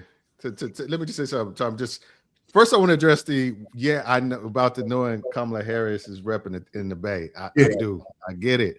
All I'm saying is if that is a consideration of whether or not you vote for it, you're thinking short-sighted. You're thinking locally where she is going for a national platform. It's just like, would I vote for again for like AG? Probably not, maybe. I don't know. But it's just like if it's you only got two people to choose from. And if you are going to vote and say, okay, how much damage can the other guy do? And we're seeing it now. If that would she have done, would we be in the same position as in a better position or a worse position? Regardless of what she did in the Bay, that's personal. Sometimes you can't bring emotions into the politics. I learned that a long time ago. You got to bring logic. Who logically would put you as a person in the Black community in a better situation, or just the United States, if you want to just even make it bigger than that, the United States as a whole in a better economic position or a position worldwide, geopolitical position. That's where I want Black people to get there. I don't want to think, oh well, she had these sentences, she was harsh, so she had hard sentences, and my boy got blah blah blah. I feel for your boy, but what's going to happen to your boy's boy and your grandparents and what happens when they cut Medicaid and then your boy's grandma can't pay for insulin and she got to decide whether or not she's going to pay for rent or pay for insulin and she gets sick. You know, those are the things we got to think bigger than I don't like her because of this, but who is the better for the country? That's how people to start thinking. You said financially, right? Hold on. You said financially. Yep. Wasn't doing good with Biden, and she was number 2 to him. Yeah, we were doing way better. No, if you say we were doing better, I'm with you. Dang, I went to Costco under Biden. I spent $800. I had 2 baskets. Did it ever trend back upward under Biden? I want to ask you a question. I know Biden caught it in a decline. But did it ever trend upward under Biden? And that's I'm not even blaming Biden all the way. I'm saying, listen, if you sit in that chair, you get the blame. That's the game. So what I'm telling you is, because I can look at it and go, okay, this ain't 100% Biden. This is. What I'm saying is that your average voter, I just spent $800 at Costco and got 2 baskets. Who's the president right now? Oh, that guy.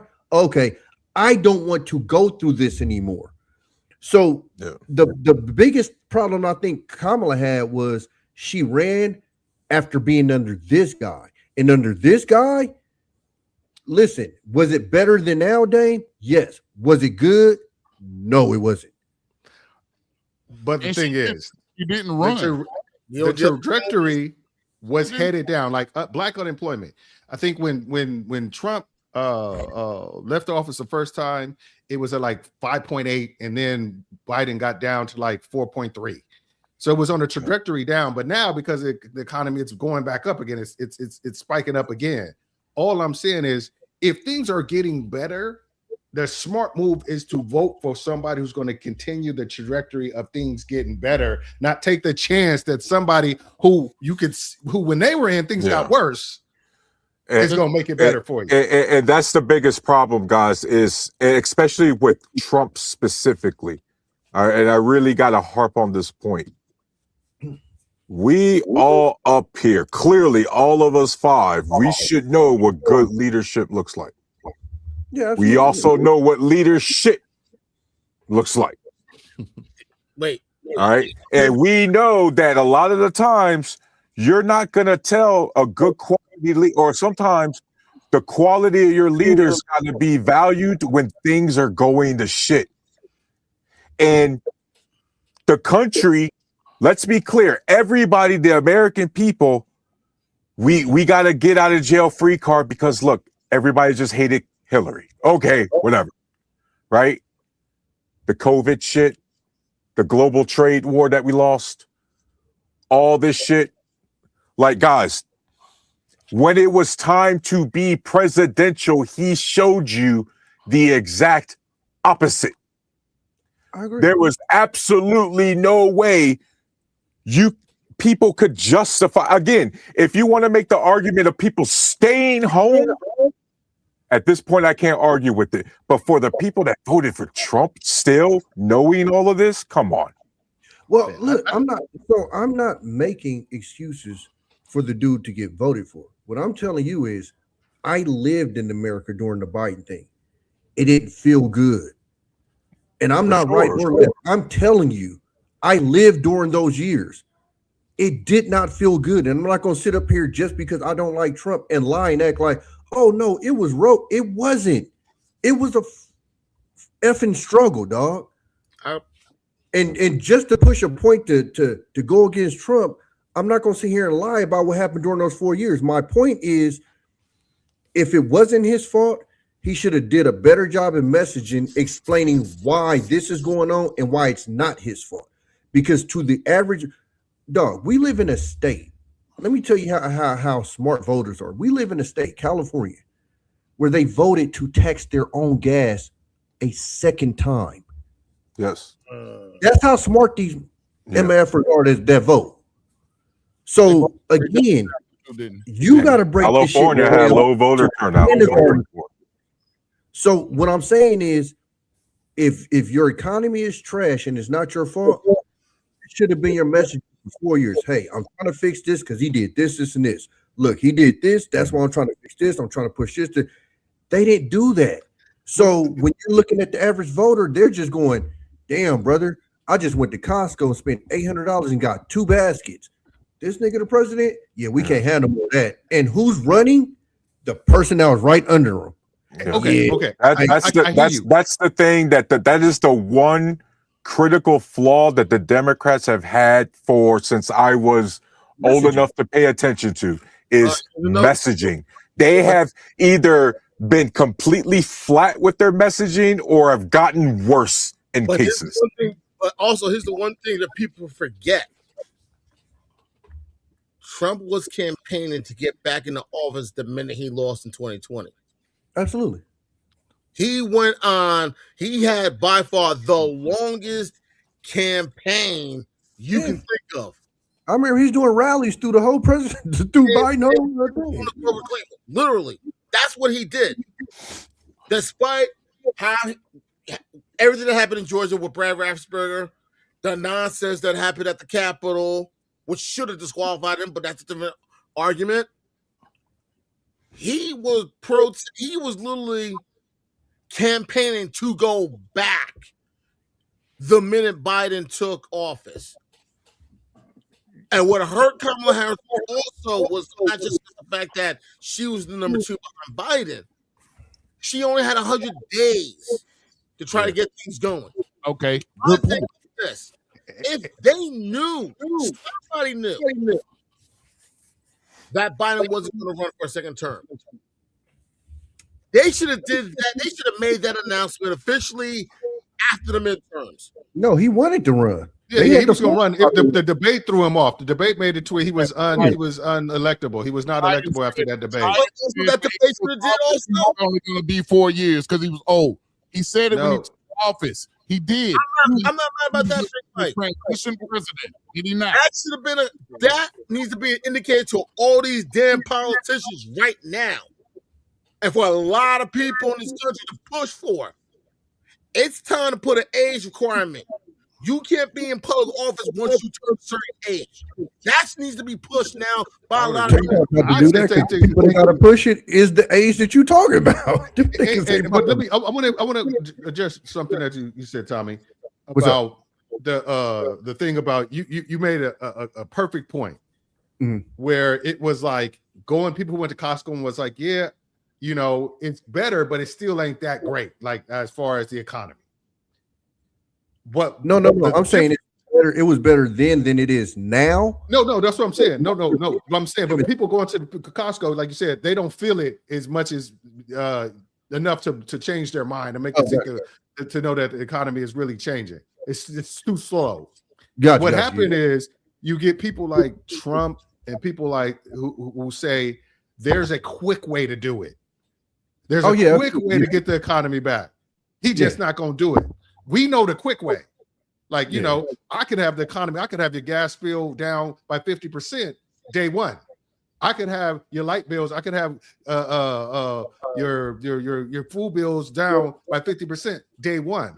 And he was like, man, this dude ain't like Biden ain't saying it ain't saying that. And yes, we want it day one.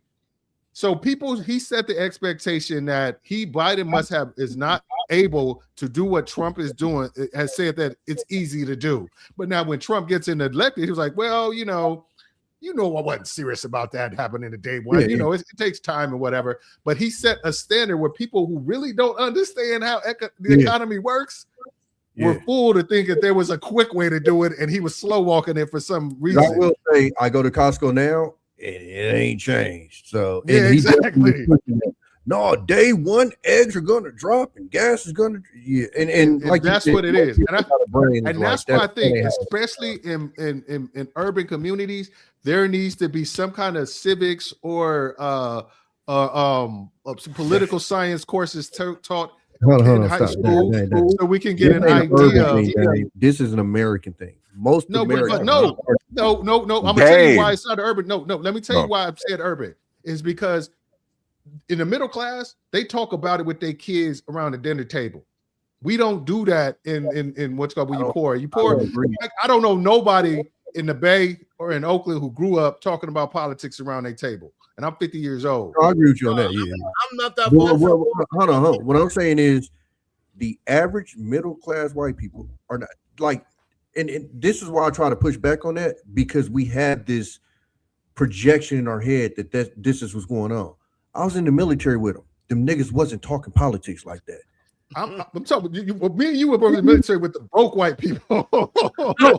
Middle class too. What I'm saying is, I think the average American, period, is just not again. Remember, California. Most of the people that voted wasn't brokies.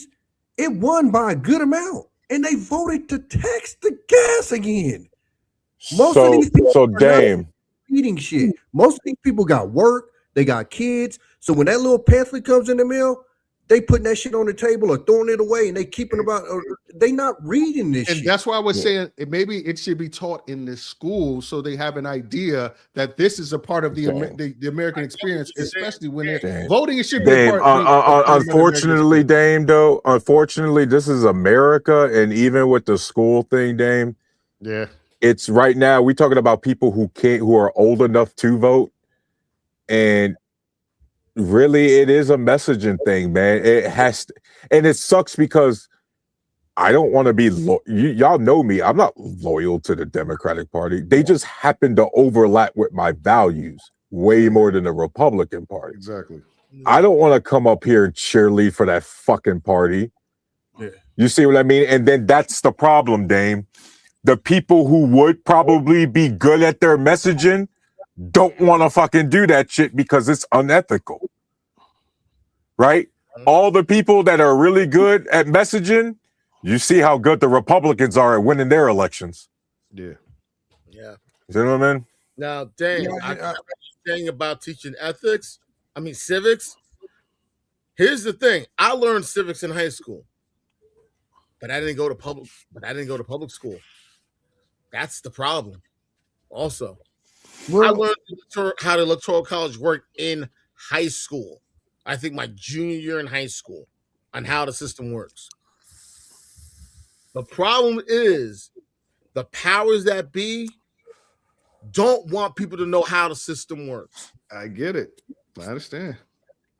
Well, and then, oh my God, guys, don't be a black person who lives in an urban city and then you end up voting for the most corrupt Democratic black mayor in like in the running. You sound like in U.S. history. Hold on. Y'all remember Fahrenheit 9/11? Yeah. He went to Congress and said, and the dude said, hold on. You don't think we really read these bills, do you? Exactly. The niggas whose job it is don't even read the bills, and you think we gonna be sitting at home reading this shit? Look, I feel like the difference is the reason it's like is they don't need to read it because they already got the job. That's why. The people who are they're paid to care. I'm right. at home. Don't have to. But listen, I'm at home working 12 hours. They ain't got to come home and do it with my kids, and then wake up and do it all over again. And then I'm gonna throw something on top of that and read this fucking book that they just sent me with all this shit that I half-ass understand. That's why I said do it in school. I'm not saying dude don't have to pay. No, Dame. Put it like this, Dame.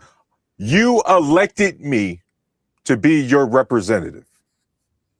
So my $172,000 salary includes reading the bills that I have to vote yay or nay on.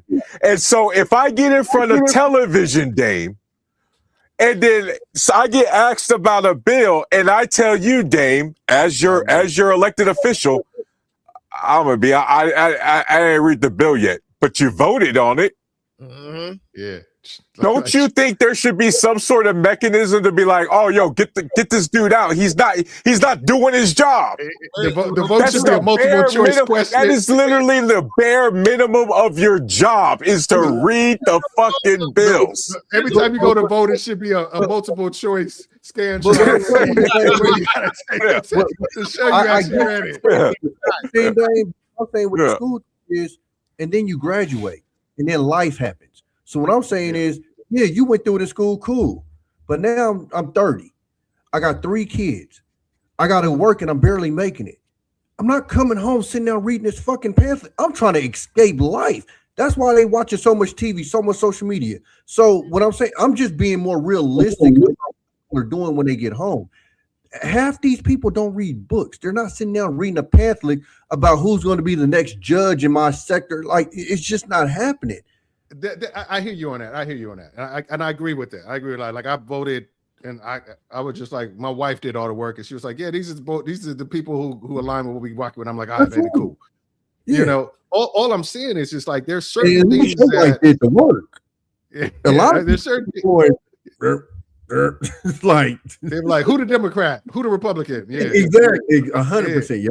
All I'm saying is just like I think it's just like we are probably the most uneducated when it comes to how the political system works, because we feel like the decisions have already been made for us. So why should we be that invested in it? Like I hear that. Work. Well, part of knowing how it works, like for me, it's almost no point in me for voting for who's president. The Democrats are going to win my state. Yeah, now, and that's a lot of people saying the battleground state. So his vote actually matters. Me, I could vote for an alien. The Democrats. All I'm saying, but only thing that I think like in states like that are historically like a solid blue state. It's like Texas, that's a solid red state. Yeah, then you're just talking about local stuff. Well, like you're just trying to vote locally. You're trying to listen, my home state's a solid blue state as well. We haven't voted. Those I get it. My home state hasn't gone red since 1988. Was that Georgia? Nope. Where's that? New Jersey. Okay. I think California might be. But don't they got a Democratic governor? Yeah, we do now. Mikey Sherrill, she was a former congresswoman. Yeah. And they had but here's the ironic. Remember, they had that Republican governor Chris Christie though. Yeah. Oh, big Chris Christie. And the presidential election, they were still going blue. Yeah. But here's the wild thing most people don't realize. We can have a Republican governor and Democratic senators, and it's not that, and no one will bat an eyelash. Yeah. All right, guys. Look, I'm sorry to do this to you guys, but I gotta get to sleep. Right? Yeah, me too, man. I'm in Texas. It's almost midnight. So you guys can't be doing this to me like this, man. Hey, so let's. What's up? No, I was listening to Tommy. No, Tommy, I get what you're saying about how hard it is to try for people to know this stuff or anything. The system is not that hard, but like I said, the powers that be make sure that no one knows how it works. Well, no, Antoine, I'm not making the case like I'll do it. What I'm saying is the average person just won't. They got so much shit going on in life that, again, like I said, they send that book in the mail every voting season. Mm-hmm. People ain't sitting down reading that motherfucker. I'm just being solid with you. No, they want somebody to put it together for them, or they want people to put it together. I remember I was on, I think I was on some social media, right? And I had a list. I had read through the book, and I had a list of all the stuff. And they straight up asked me, "Oh yeah, you should post that so we know who to vote for." I'm like, "What the fuck?" Like that's what, again, what do you expect when the people who are paid to do it ain't even doing it? That's the sad part. That's the sad part even more, because like they should have had an age requirement for politicians a long time ago. Why? You had Richard Byrd, who was I believe the senator from West Virginia, died at the age of 93 while in office. You had Thurman, who was senator from their own interest, dog. The people that would have to push that is the age that would be kicking them out. Here's the thing that most people didn't realize. Check this out. And this is what I love about doing research. People didn't realize there was a time they were going to do this. Guess what? They wanted to actually push the age restriction requirement. Guess when? 1994. Guess who the politician was that was going to push the agenda? Who was that? Clinton? Nope. Newt Gingrich, congressman from Georgia, who ended up becoming the Speaker of the House. The contract with America. How old was he at the time? He was a congressman. A broken clock is right twice a day. Yeah, but I'm gonna let y'all go too. I gotta jump off. I'll let you. Be safe, bro. Hey, hold on, Dave. You got any final thoughts? Because we're wrapping it up. I mean, it's like, you know, the prompt was is he the worst president? He's worst president in modern term because he does something no president has ever done. He doesn't let the Constitution be the foundation of his presidency. whether it's his interpretation. That's the difference between Republicans and Democrat cold audience. Their interpretation of the Constitution. He lets self-interest as opposed to the Constitution dictate the moves he makes in his presidency. And I think that's detrimental to the whole experiment that's the United States. Heck yeah, man. Hey, thanks for rocking with us tonight, man. It was really good fun. to see you. You have a good night. You too, brother. Hey, James, be safe. Tommy, what you got for us, bro? This is a little off subject. I was going to ask you, have you heard about these? It's called Call Me Go. What is that? It's this device that helps you with PTSD and anxiety. I'm about to go to the I got an appointment on the 15th to go to the VA. And whoa, spell that. CALMIGO. CALMIGO.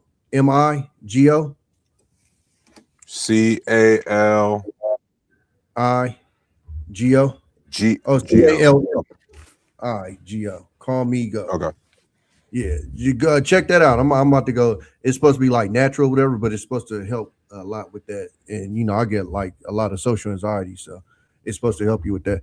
But yeah, I think hands down the worst president for a lot of things. We have a UFC arena outside of the fucking White House right now. I think you have to have a little bit of narcissist in you to become president. I don't think we've ever seen it to this level. Trying to put his face on a bill, added his name to the Kennedy Center. That thank God they just kicked that shit off. I wouldn't be surprised if before he left he tried to get a fucking statue of him put up. The plaques on the wall in the White House dissing the prior presidents. The fact that he can't get over the prior presidents and always got their name in his mouth. The message that he sent out on Easter Sunday to Iran, like bro, the list just and the only thing I keep saying to my Trumpers or my people on the right on my Facebook is, when are y'all gonna call this shit out, bro? Like, rest in peace to my guy Steve. This guy I used to work with, was one of my bosses, and he was a first term Trumper. And unfortunately, he passed during COVID, so he didn't get to see the second one. But I know he'd be like, what the fuck? Because me and him used to talk during the first term, and he was like, man, I voted for him, and I really wish he would just shut the fuck up. He's like, I like some of the stuff he's doing and stuff, but bro, why are you on Twitter? You're a president. Like, what is going on here?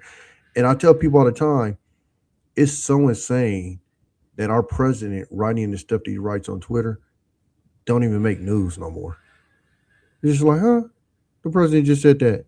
Mind you, this is the same country that was attacking Barack Obama for wearing a tan suit. Yep.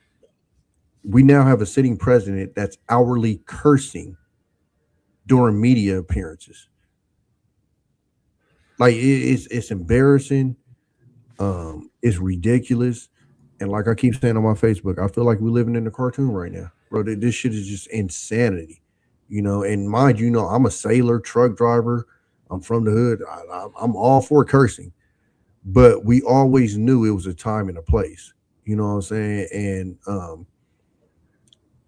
it's just the lack of couth, the lack of integrity. Bro, it's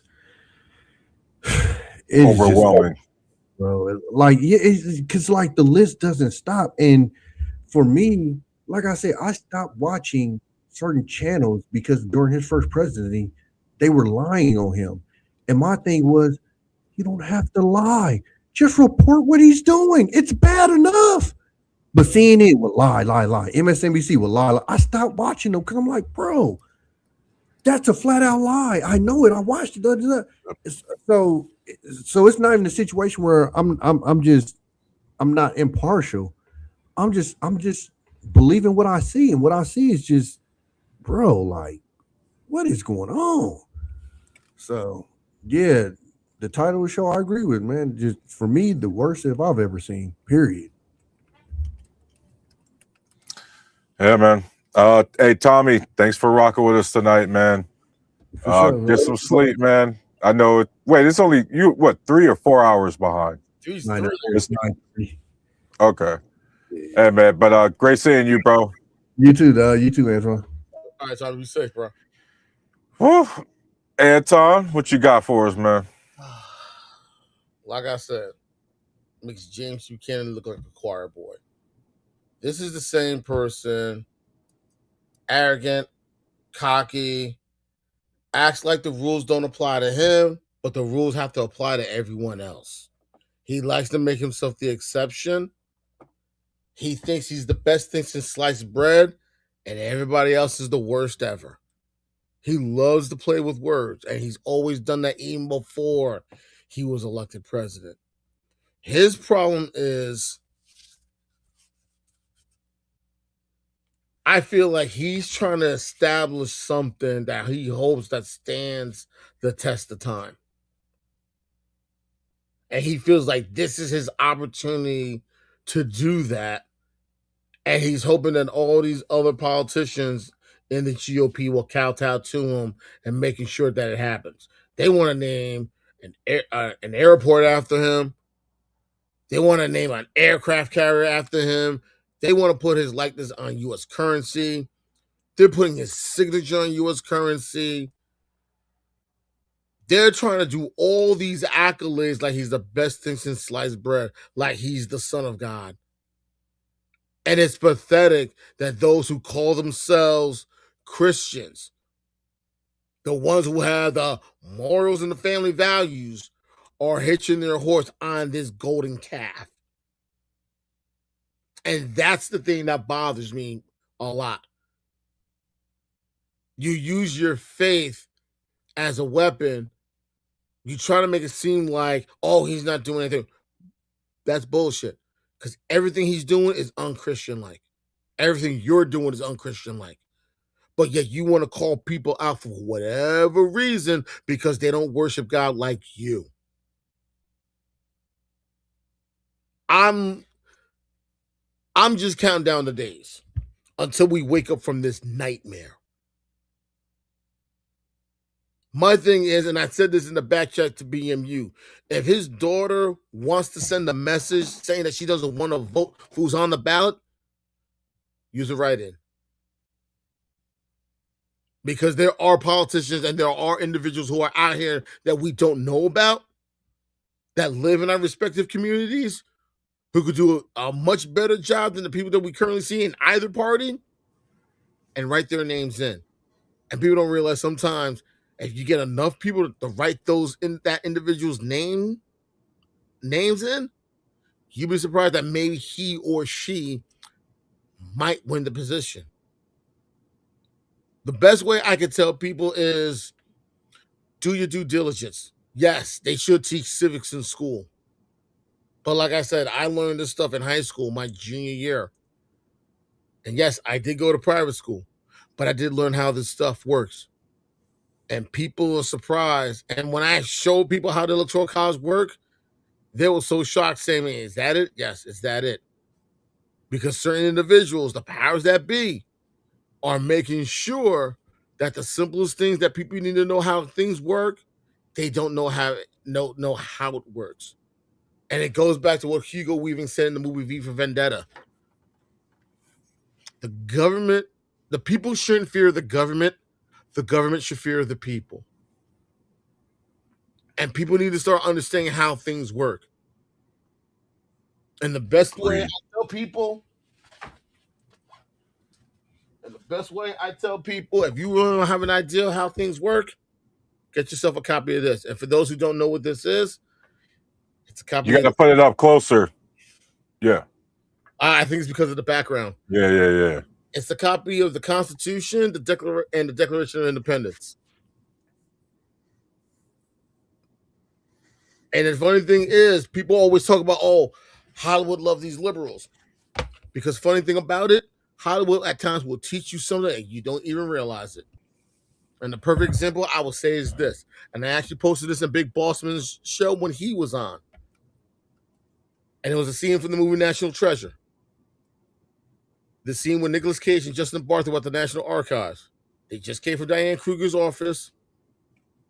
They're in the main hall looking at the Declaration. Nicolas Cage turns to Justin Bartha, says, of all these years of searching, I'm 3 feet away. And he recites something and I intentionally highlighted it when it came to the Declaration, and I intentionally highlighted it. Hold on, I'll do a little bit better. Let me turn off my background so you can see it. This is what I was talking about. Got this Gotcha. in archives. This is the line I'm talking about. And this Go ahead and read it real quick. Yeah. But when a long train of abuses and usurpations, pursuing inadvertently the same object, evinces a design to reduce them under absolute despotism, it is their right, it is their duty to throw off such government and to provide new guards for their future security. And Nicolas Cage was right. People don't talk this way anymore. And when I heard that line, I said, wow, that sounds powerful. But when I got my copy and I read this myself, I teared up. Because as much as we don't like the founding fathers because they were slave owners, the founding fathers were right. People don't talk this way anymore. Those who have the right have the responsibility. And I don't give a rat's ass if you're a Democrat. I don't give a rat's ass that Epstein was a Democrat. The fact is what he did was wrong, plain and simple. Plain and simple, Tony Nas, all right? People need to understand how the system works. People need to understand how the blueprint, the foundation of how things work. The problem with, and the one thing I learned, and I'll blame my plane on this, I learned this during my time in the Army. I remember this, what I learned from a Secret Service agent. The office of the presidency is not a person. It's an institution. It's an institution that they take serious and make sure that it must be maintained. And he said this back in 2001. When you have someone in that position who feels that they're bigger than the office of the presidency, that is where you start having problems. And the problem with Donald John Trump, he acts like he is beyond the Constitution, that this doesn't apply to him. And that's always been his problem because he's never been held accountable for his actions. And when you have someone that's never been held accountable in their 20s and their 30s, they're still going to feel the same way when they turn 8, when they're 80. And that's the problem. And that's all I got to say. And those are some words we're thinking about. All right, hell yeah. Hey, thanks for always rocking with me, Anton, man. I appreciate it. You have a great night, dog.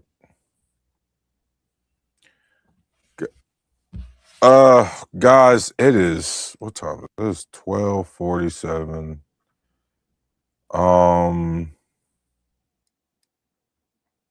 Let's see. Yeah. Anton had made a point that he had said something, or the Constitution, he had brought up a good point, and I really liked it. And I really liked that he had the copy of the Constitution, because, guys, don't get played by some of these gotcha questions that some people play when it comes to, oh, well, do you know what every constitutional amendment is? You don't have to. Okay? You're not a book. You just got to have it ready. You need to be well read through it. You got to have a good understanding of what the Constitution is. You don't need to have it memorized. Okay?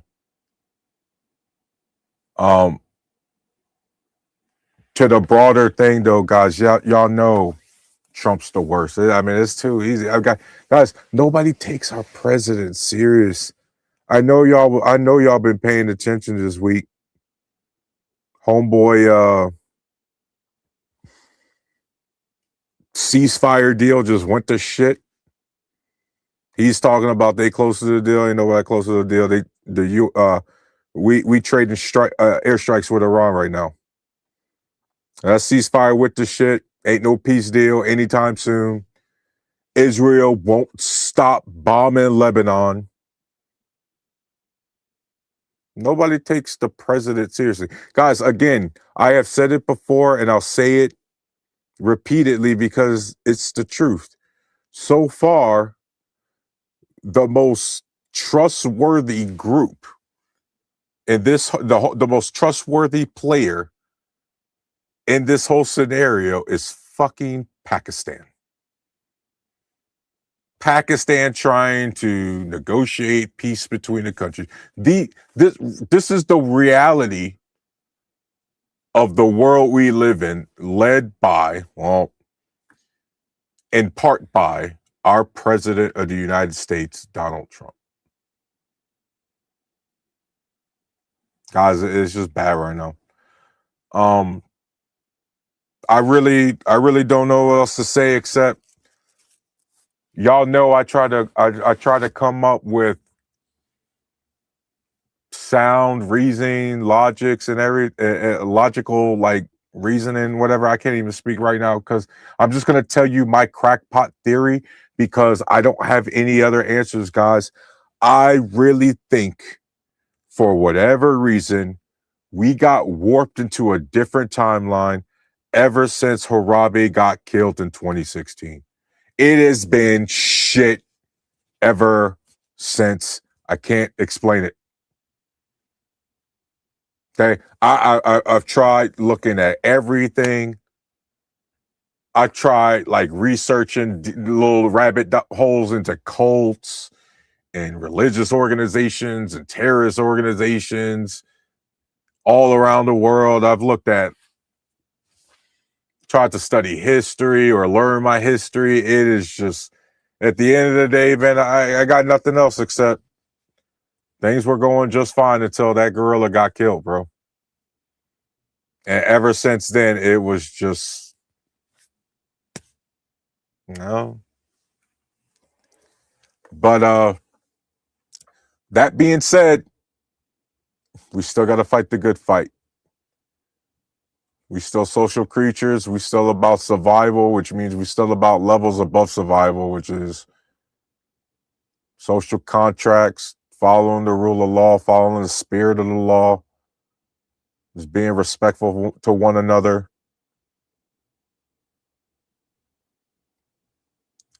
I just got to ask my fellow Americans this, man. Are we actually going to take the idea that, or the saying that no man is above the law, are we going to take that seriously? Because right now, Donald Trump has absolutely said, yeah, there are people above the law.